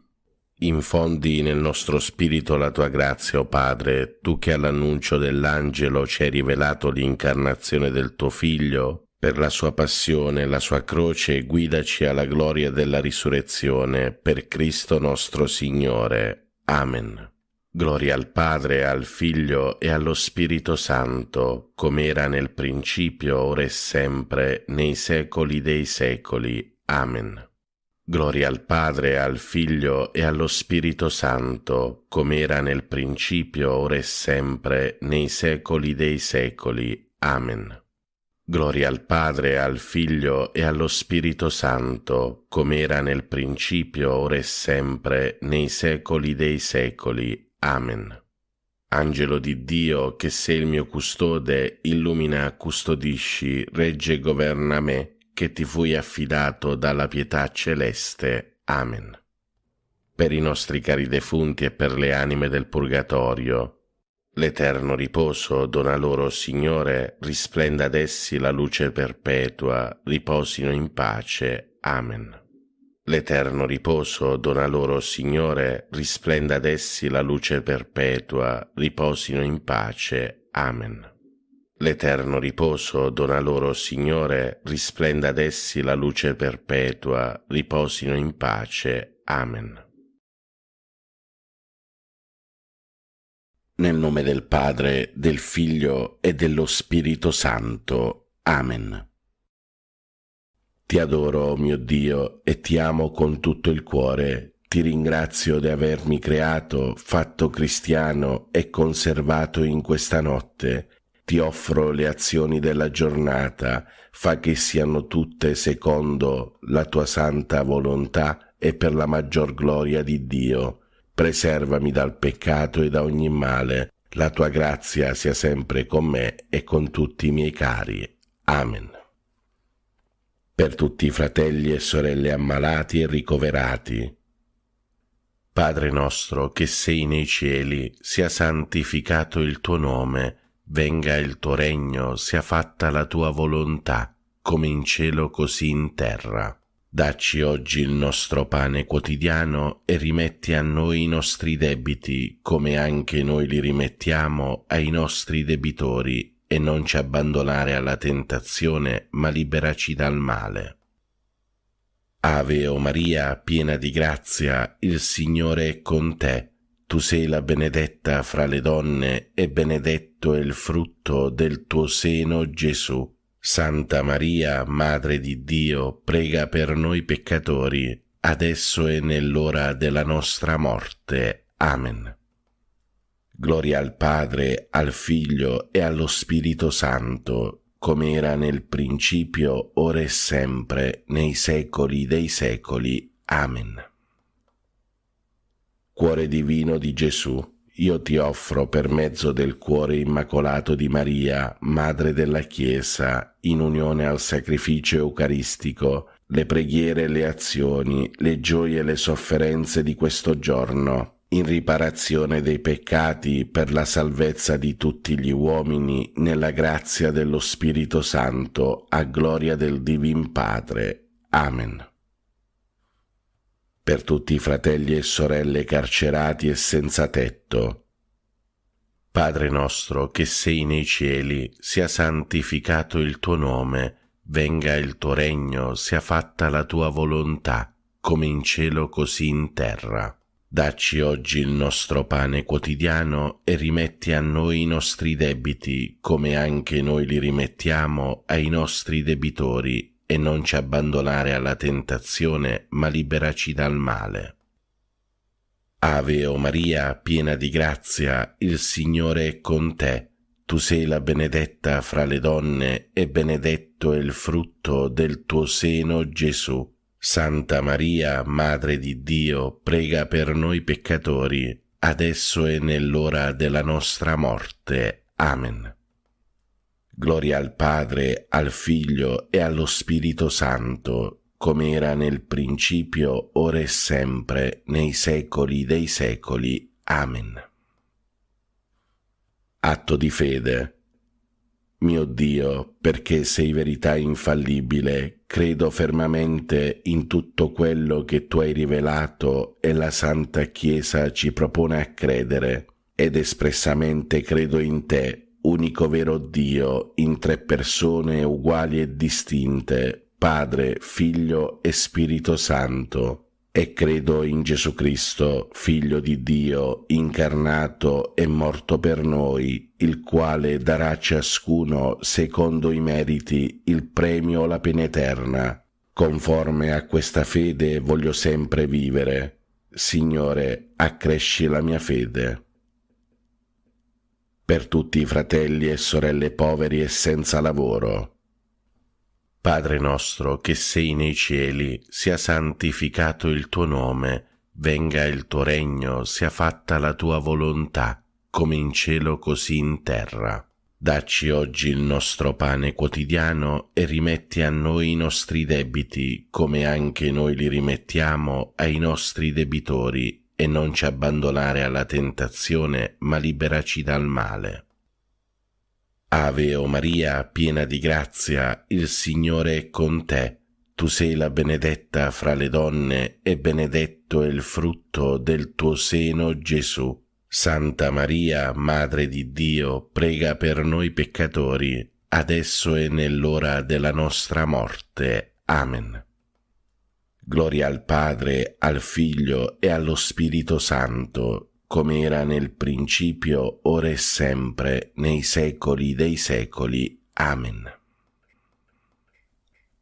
Atto di speranza. Mio Dio, spero dalla tua bontà, per le tue promesse e per i meriti di Gesù Cristo nostro Salvatore, la vita eterna e le grazie necessarie per meritarla con le buone opere che io debbo fare e voglio fare. Signore, che io possa goderti in eterno. Amen. Per tutti i fratelli e sorelle benefattori e collaboratori. Padre nostro che sei nei cieli, sia santificato il tuo nome, venga il tuo regno, sia fatta la tua volontà, come in cielo così in terra. Dacci oggi il nostro pane quotidiano e rimetti a noi i nostri debiti, come anche noi li rimettiamo ai nostri debitori, e non ci abbandonare alla tentazione, ma liberaci dal male. Ave o Maria, piena di grazia, il Signore è con te.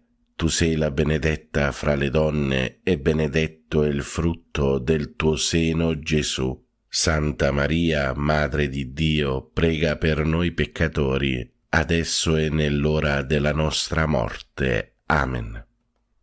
Gloria al Padre, al Figlio e allo Spirito Santo, come era nel principio, ora e sempre, nei secoli dei secoli. Amen.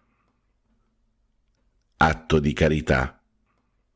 Mio Dio, ti amo con tutto il cuore sopra ad ogni cosa, perché sei bene infinito e nostra eterna felicità, e per amore tuo amo il prossimo come me stesso, e perdono le offese ricevute.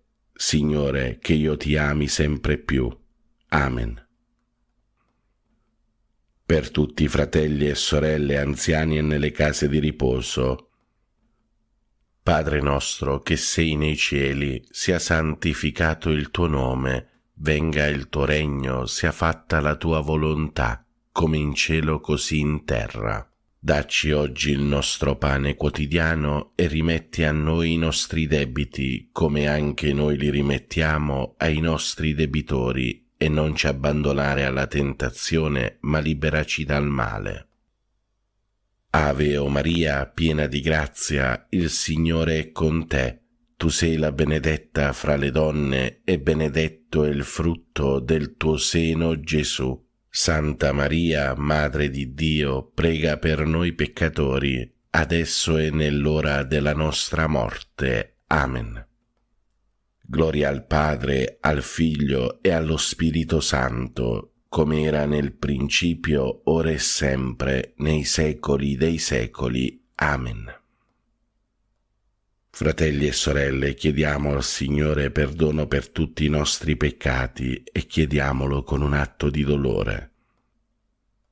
Mio Dio, mi pento e mi dolgo con tutto il cuore dei miei peccati, perché peccando ho meritato i tuoi castighi, e molto più perché ho offeso te, infinitamente buono e degno di essere amato sopra ad ogni cosa. Propongo con il tuo santo aiuto di non offenderti mai più e di fuggire le occasioni prossime di peccato. Signore, misericordia, perdonami.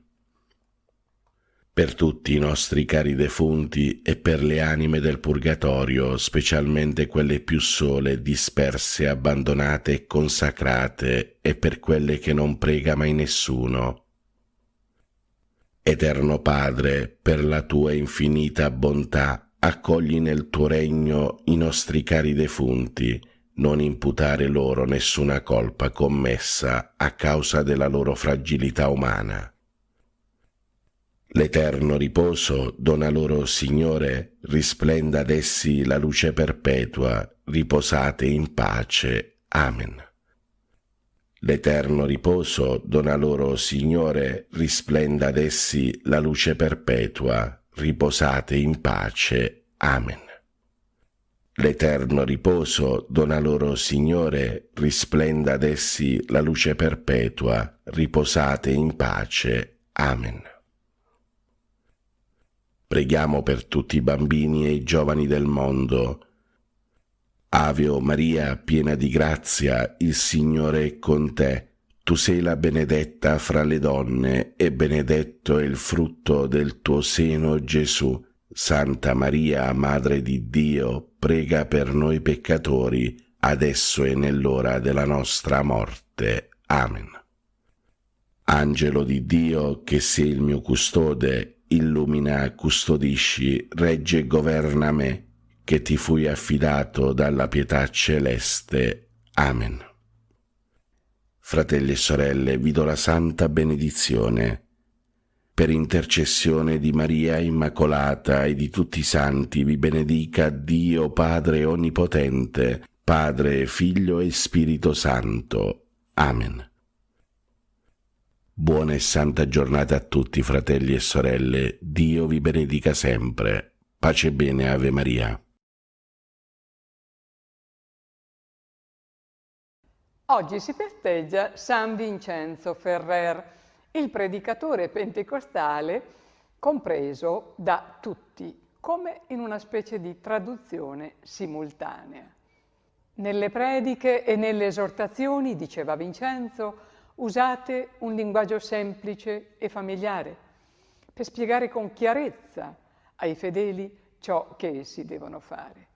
E soprattutto parlate in maniera che le vostre parole sembrino uscire dal profondo del cuore. Queste parole, tratte dagli scritti di vita spirituale, ben definiscono il santo spagnolo che fu un predicatore infaticabile del Vangelo e che per circostanze storiche da lui non volute venne a trovarsi inspiegabilmente dalla parte sbagliata, ossia quella di un antipapa. Quando Vincenzo, fedelissimo alla Chiesa, si accorse dell'involontario errore, si adoperò in tutti i modi per far cessare nella Chiesa lo scandalo della divisione.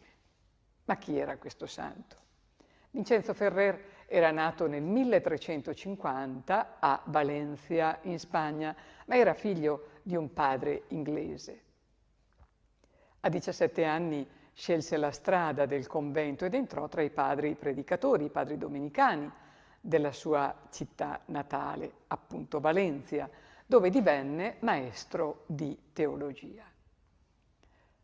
Ai suoi doni eccezionali Vincenzo unì anche una preparazione non comune, una preparazione dottrinale e una capacità straordinaria di trasmettere le verità della fede. Per queste sue doti ben presto ha ricevuto dal suo ordine religioso l'incarico di predicatore generale.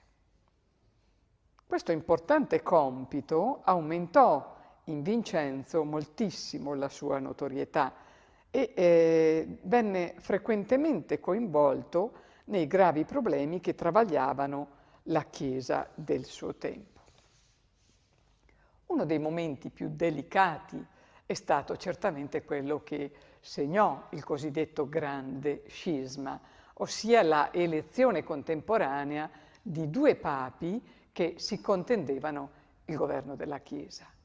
Da una parte Clemente VII ad Avignone e dall'altra Urbano VI a Roma. Non fu facile distinguere chi era il Papa legittimo e chi l'antipapa, e neppure quale davvero fosse la posizione di ognuno. Per un certo periodo Vincenzo si trovò a militare dalla parte sbagliata, schierandosi accanto all'antipapa Clemente VII, convinto in buona fede dal cardinale aragonese Pietro de Luna, il quale ne divenne il suo successore, prendendo il nome di Benedetto XIII. Il cardinale Pietro de Luna seguiva una linea generale condivisa anche dal superiore generale dell'ordine domenicano, per cui Vincenzo accettò per obbedienza di recarsi ad Avignone in qualità di confessore dell'antipapa Benedetto XIII, in qualità di penitenziere e di maestro del Sacro Palazzo. Ma quando Vincenzo si accorse dell'errore, deluso e disgustato, lasciò la corte avignonese. Ma quando Vincenzo si accorse dell'errore, deluso e disgustato, lasciò la corte avignonese, dando inizio alla propria missione di apostolo peregrinante attraverso l'Europa.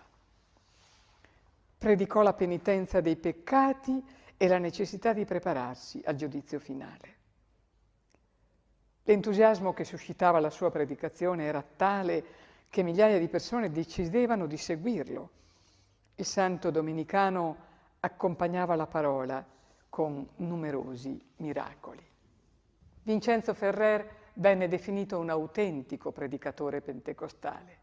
Conosceva solo il castigliano e il latino, ma gli ascoltatori che gremivano le chiese durante le missioni popolari da lui predicate udivano le sue parole come in una traduzione simultanea. Si dice che per permettere alle folle di udire la sua voce venivano issate a lato del pubblico delle banderuole che, spinte dal vento, permettevano agli uditori di posizionarsi nella stessa direzione in modo da ricevere, insieme al vento, anche la voce di Vincenzo Ferrer che pronunciava i suoi sermoni. La sua era una predicazione infuocata, dai toni apocalittici, tanto che venne anche chiamato l'angelo dell'Apocalisse. Era spinto a una tale predicazione dallo smarrimento generale delle coscienze, causato anche dall'avanzare delle numerose eresie e dalla confusione che regnava ai vertici del papato, causata, come abbiamo detto, dagli scismi e dalle divisioni. Richiamava tutti alla conversione e predicava il ritorno all'interiorità, il ritorno alla moralità e alla purezza di vita. Naturalmente al suo ritorno a Roma, tentò di convincere il Papa Benedetto XIII a dimettersi e condannò pubblicamente le sue orgogliose resistenze.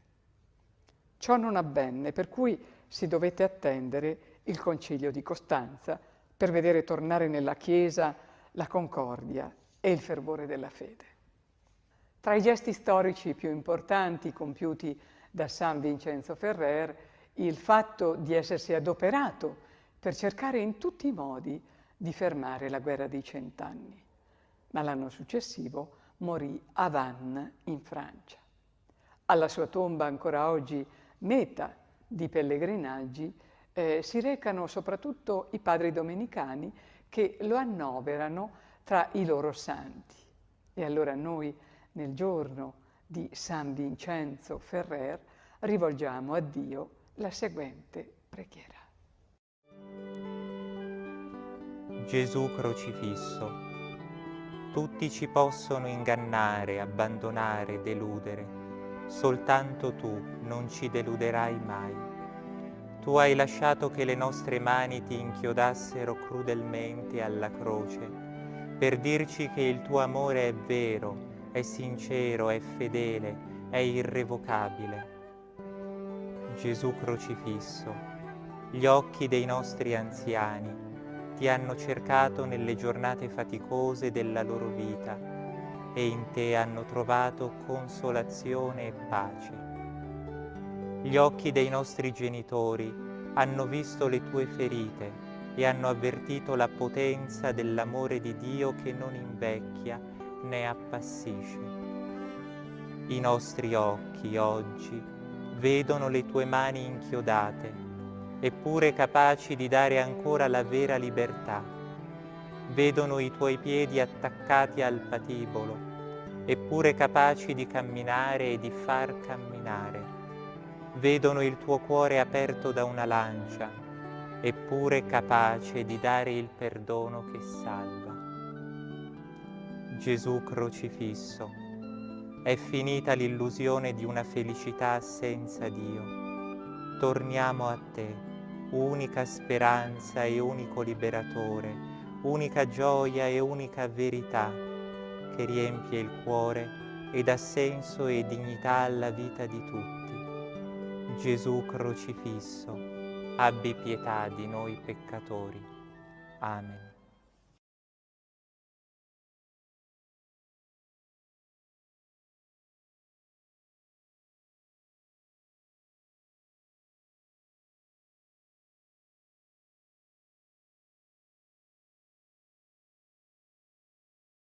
Oggi si festeggia San Vincenzo Ferrer, il predicatore pentecostale compreso da tutti, come in una specie di traduzione simultanea.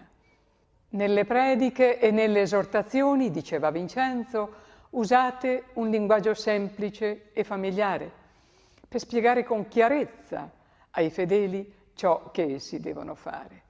E soprattutto parlate in maniera che le vostre parole sembrino uscire dal profondo del cuore.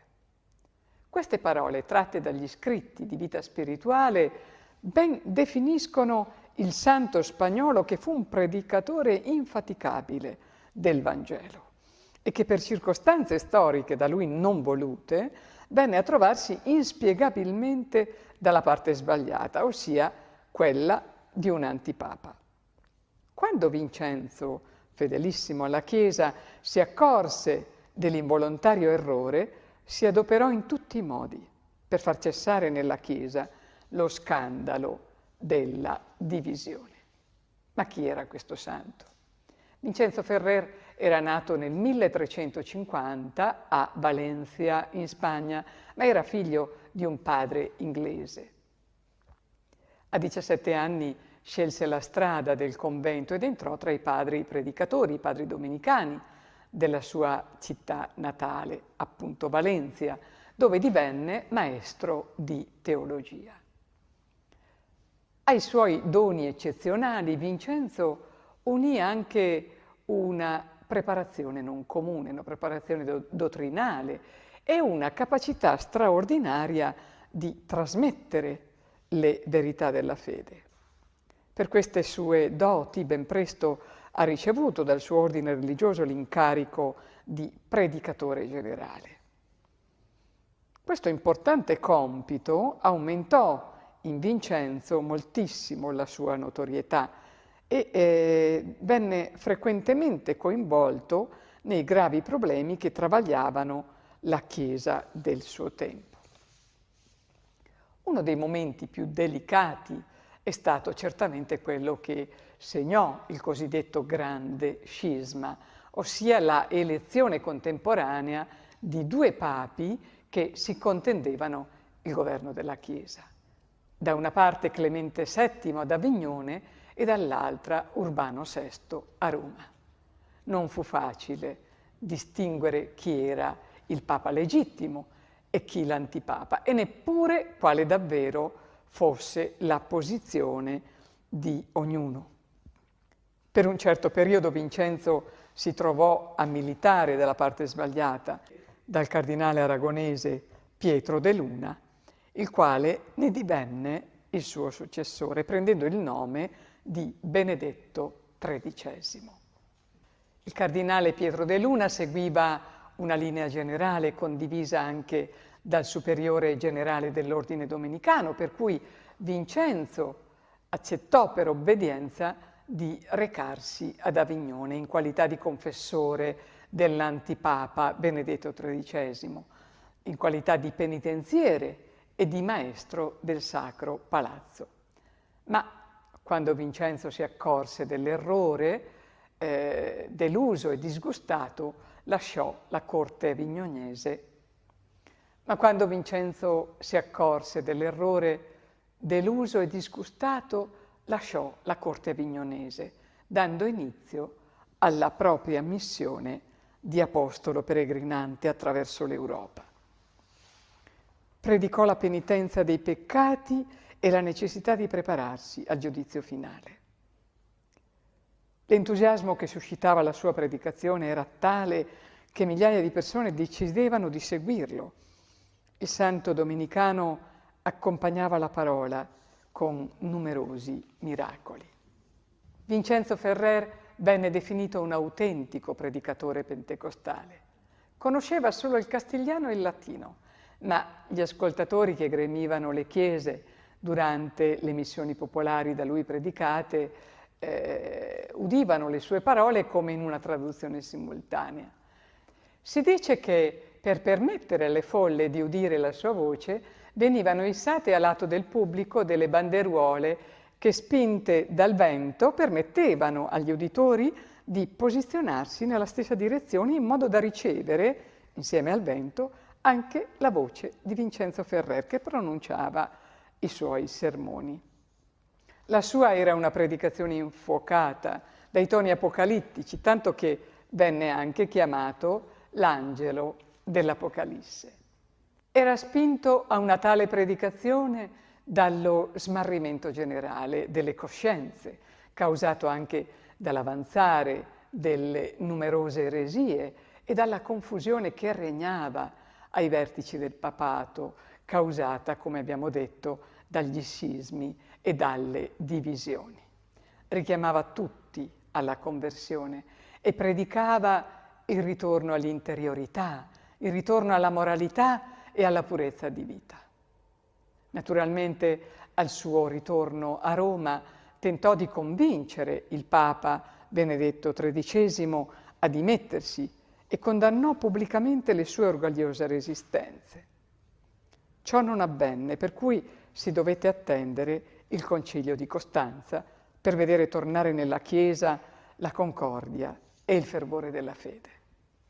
Tra i gesti storici più importanti compiuti da San Vincenzo Ferrer, il fatto di essersi adoperato per cercare in tutti i modi di fermare la guerra dei 100 anni. Ma l'anno successivo morì a Vannes, in Francia. Alla sua tomba, ancora oggi meta di pellegrinaggi, si recano soprattutto i padri domenicani che lo annoverano tra i loro santi.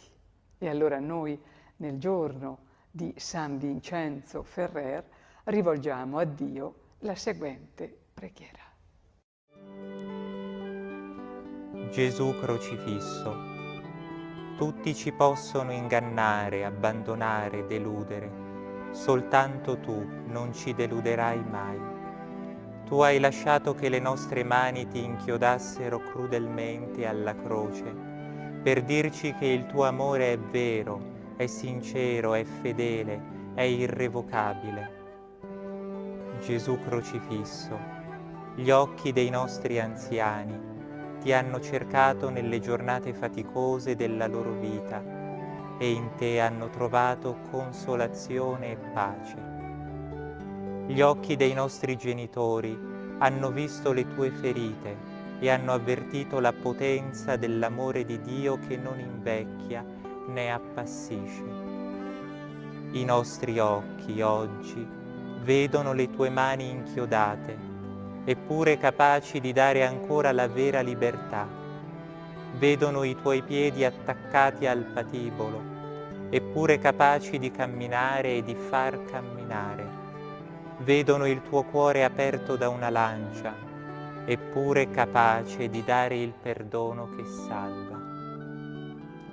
Gesù crocifisso, è finita l'illusione di una felicità senza Dio. Torniamo a te, unica speranza e unico liberatore, unica gioia e unica verità, che riempie il cuore e dà senso e dignità alla vita di tutti. Gesù crocifisso, abbi pietà di noi peccatori. Amen.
Siano lodati Gesù e Maria.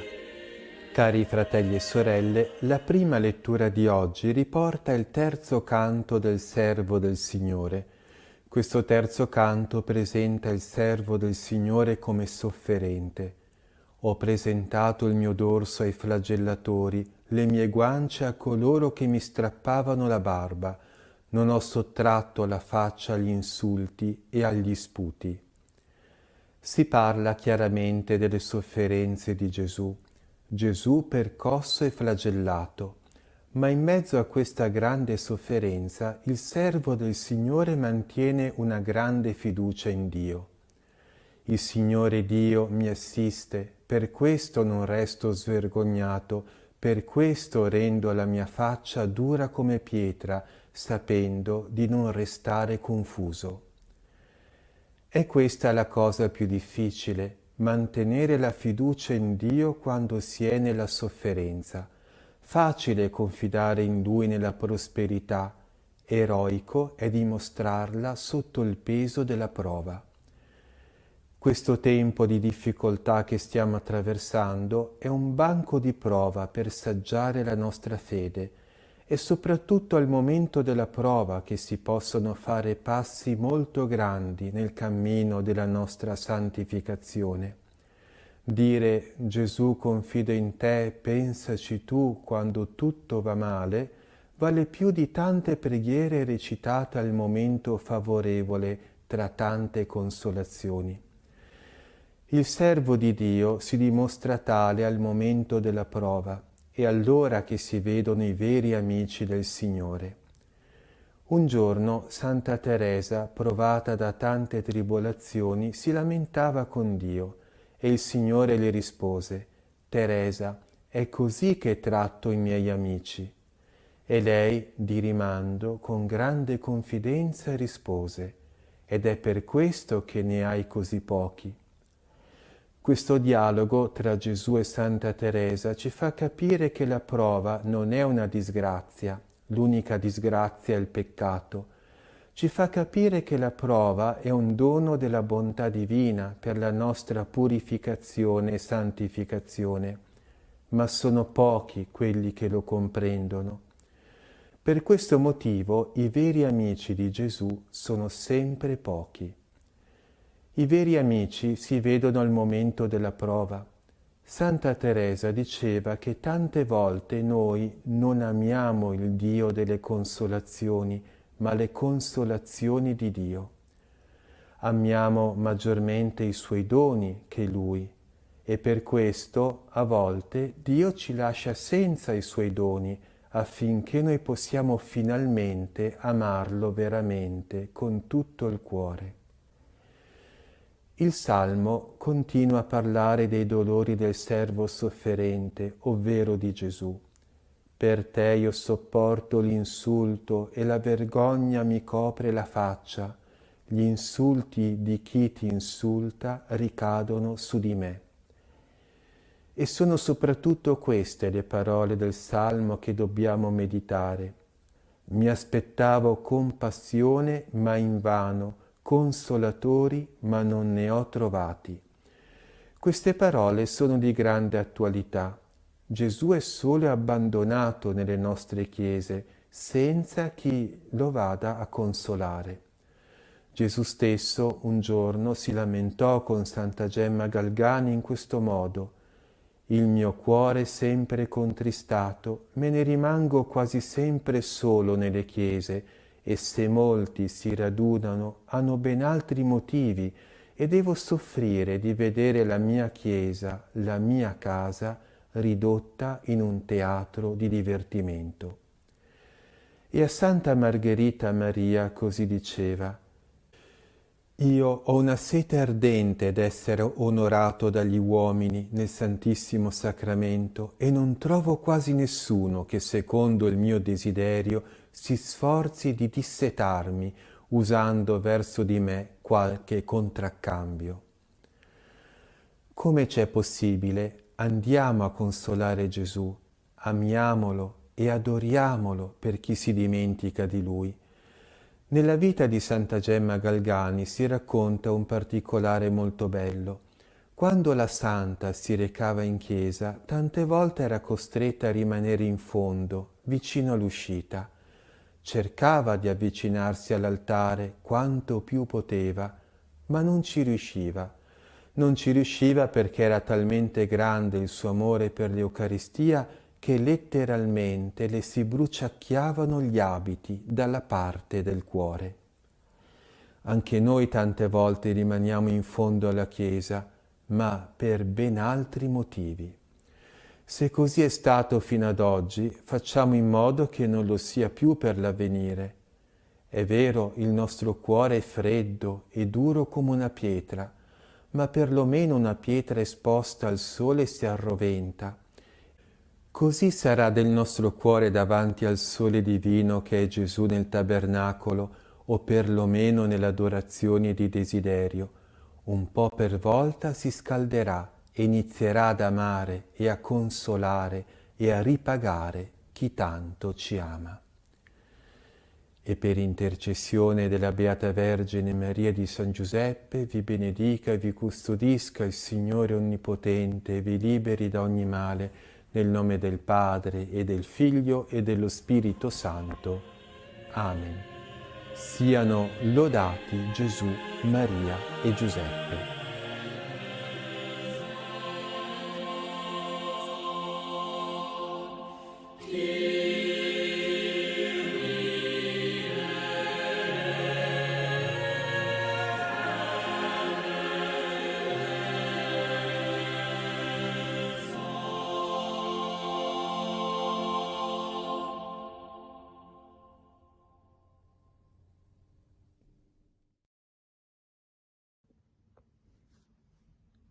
Il rosario è una preghiera bellissima che è da secoli che piccoli, grandi, anziani recitano, dicono, e man mano che dicono le Ave Marie si sentono più sereni, più contenti.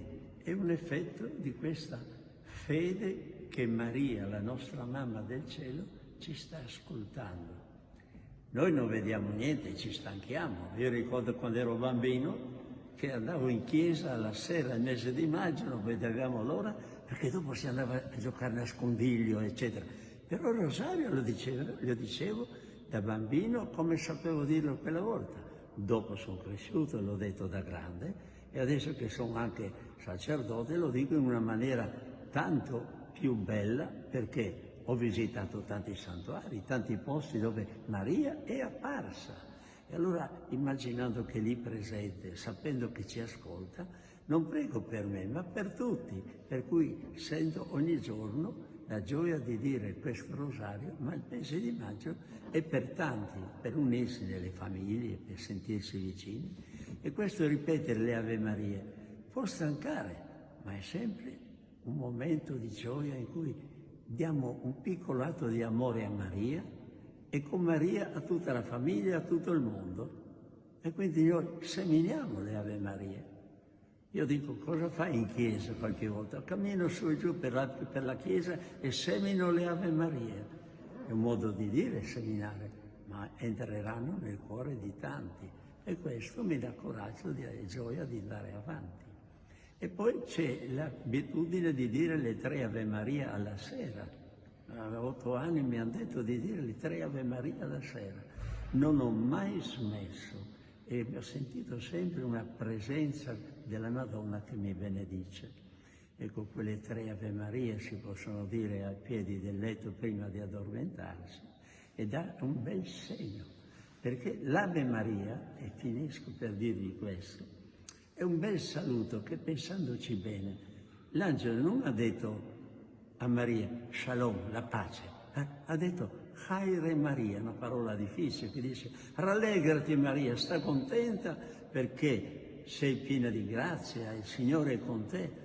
E noi ripetiamo questo saluto a Maria, che poi dicendo prega per noi, che abbiamo bisogno di aiuto, dei compiti, per noi peccatori che abbiamo tante cose, che facciamo i capricci, che ci aiuti adesso in questo momento mentre preghiamo e poi nell'ora della nostra morte, che poi può essere chiamato anche nell'ora del nostro incontro, perché la morte non esiste, ma la morte è l'incontro con Maria che ci abbraccia dopo averla chiamata tante volte qui sulla terra e seminato tante Ave Marie, che sono tante rose messe insieme che formano il rosario. Buon mese di maggio a chi può provare, provi e vedrà che troverà pace e gioia. Amen.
L'angelo del Signore portò l'annuncio a Maria.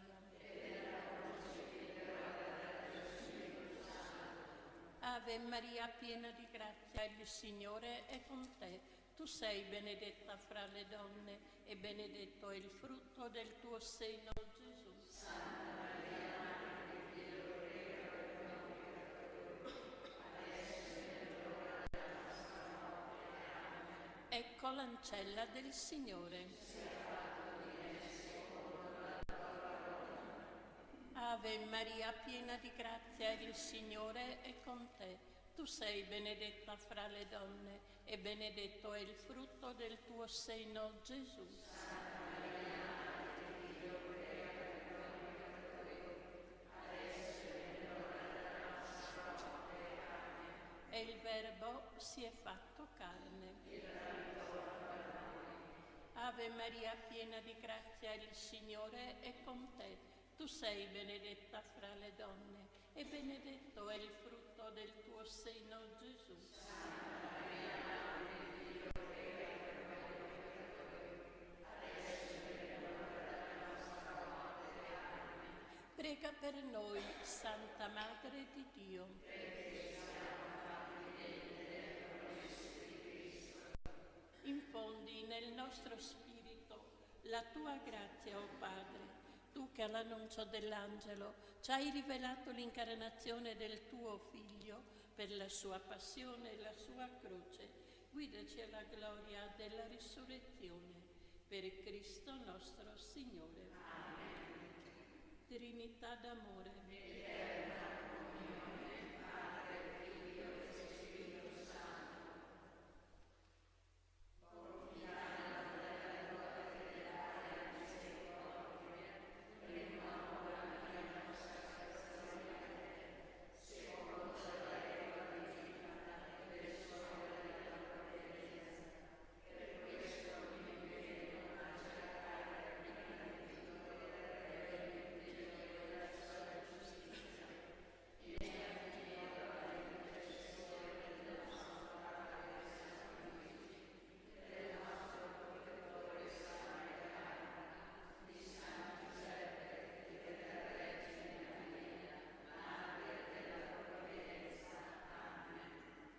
Vieni, Santo Spirito.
Manda il tuo Spirito, Signore.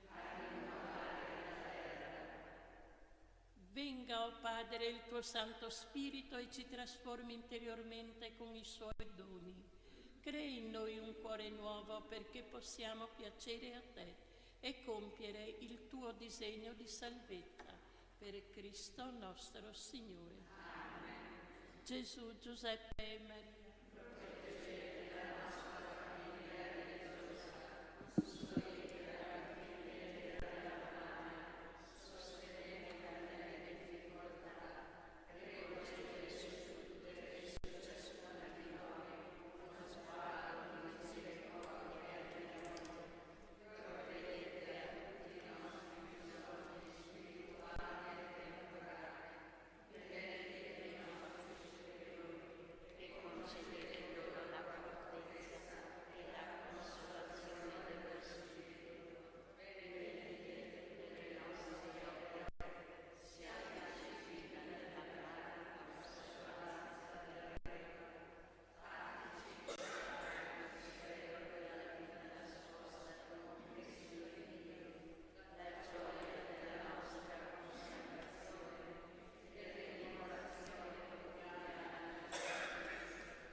Dalla lettera agli Ebrei.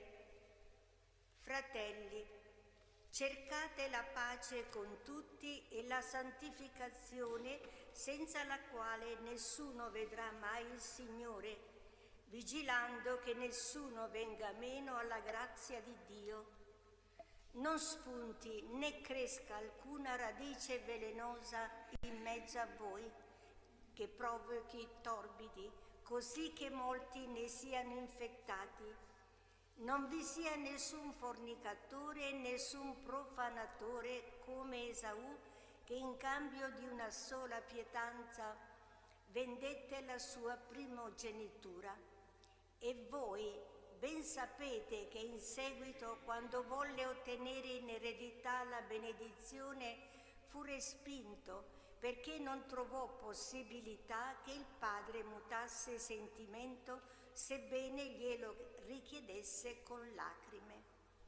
Voi infatti non vi siete accostati a qualche cosa di tangibile, né a fuoco ardente, né a oscurità, tenebra e tempesta, né a squillo di tromba e a suono di parole, mentre quelli che lo udivano scongiuravano che Dio non rivolgesse più a loro la parola, poiché non potevano sopportare l'intimazione data.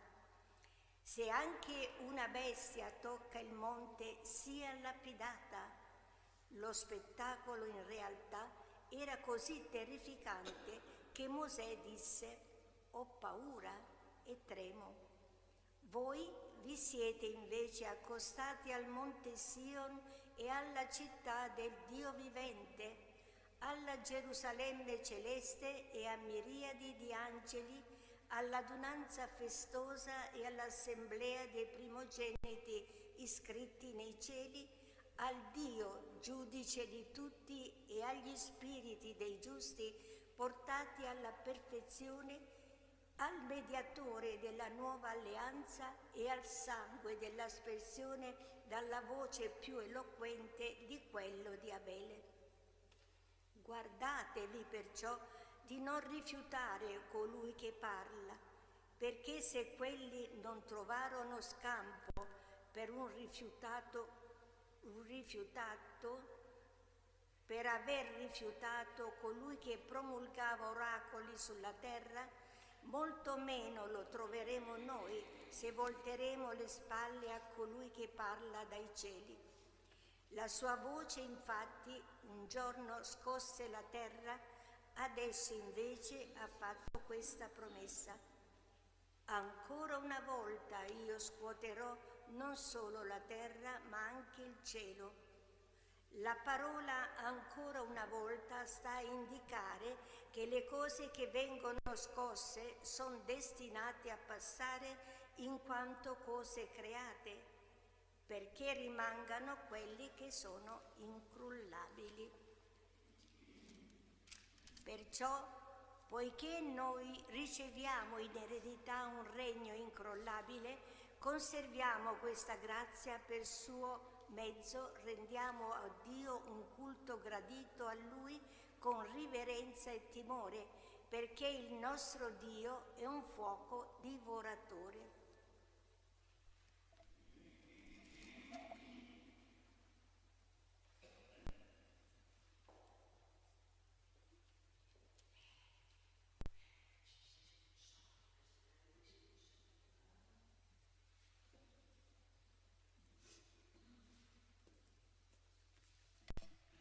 Il popolo di Israele, all'udire la voce in mezzo alle tenebre, mentre il monte era tutto in fiamme, si avvicinò a Mosè e disse: «Ecco il Signore nostro Dio, facciamo stare la sua gloria e la sua grandezza». Voi vi siete ora accostati al monte di Sion e alla città del Dio vivente, alla Gerusalemme celeste.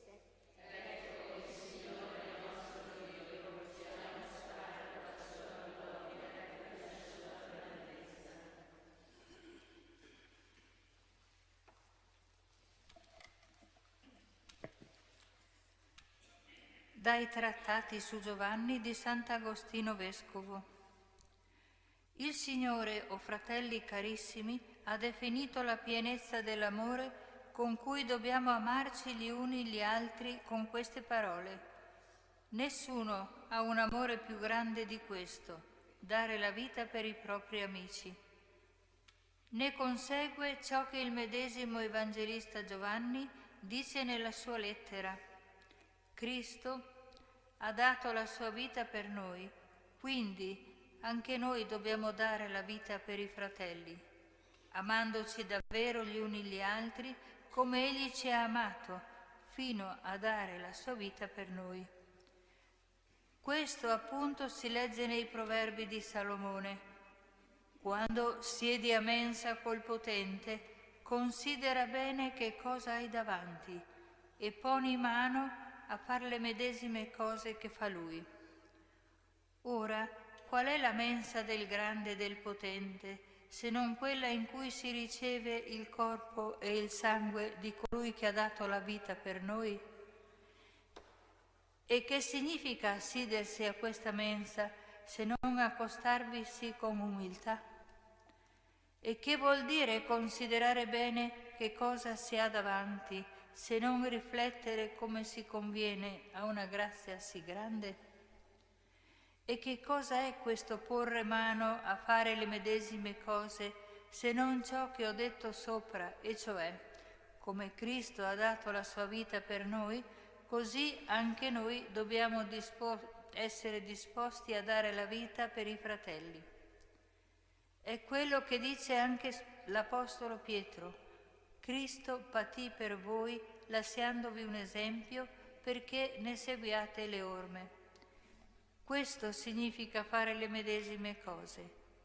Così hanno fatto con ardente amore i santi martiri, e se non vogliamo celebrare inutilmente la loro memoria, se non vogliamo accostarci infruttuosamente alla mensa del Signore, a quel banchetto in cui anch'essi si sono saziati, bisogna che anche noi, come loro, siamo pronti a ricambiare il dono ricevuto. A questa mensa del Signore, perciò, noi non commemoriamo i martiri come facciamo con gli altri che ora riposano in pace, cioè non preghiamo per loro, ma chiediamo piuttosto che essi preghino per noi per ottenerci di seguire le loro orme. Essi infatti hanno toccato il vertice di quell'amore che il Signore ha definito come il più grande possibile. Hanno presentato ai loro fratelli quella stessa testimonianza di amore che essi medesimi avevano ricevuto alla mensa del Signore. Non vogliamo dire con questo di poter essere pari a Cristo Signore, qualora giungessimo a rendergli testimonianza fino allo spargimento del sangue. Egli aveva il potere di dare la sua vita e di riprenderla, mentre noi non possiamo vivere finché vogliamo e dobbiamo morire anche contro la nostra voglia. Egli, morendo, uccise subito in sé la morte, mentre noi veniamo liberati dalla morte solo mediante la sua morte. La sua carne non conobbe corruzione, mentre la nostra, solo dopo aver subito la corruzione, rivestirà per mezzo di lui l'incorruttibilità alla fine del mondo. Egli non ebbe bisogno di noi per salvarci, ma noi senza di lui non possiamo fare nulla. Egli si è mostrato come vite a noi che siamo i tralci, a noi che senza di lui non possiamo avere la vita. Infine, anche se i fratelli arrivano a dare la vita per i fratelli, il sangue di un martire non viene sparso per la remissione dei peccati dei fratelli, cosa che invece egli ha fatto per noi. E con questo ci ha dato non un esempio da imitare, ma un dono di cui essergli grati. I martiri dunque, in quanto versarono il loro sangue per i fratelli, hanno ricambiato solo quanto hanno ricevuto dalla mensa del Signore.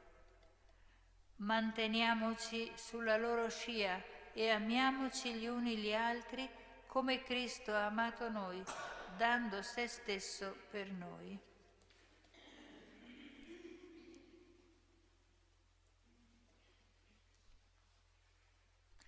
In questo si è manifestato l'amore di Dio per noi. Egli ha mandato il suo unico Figlio nel mondo perché avessimo la vita per mezzo di Lui.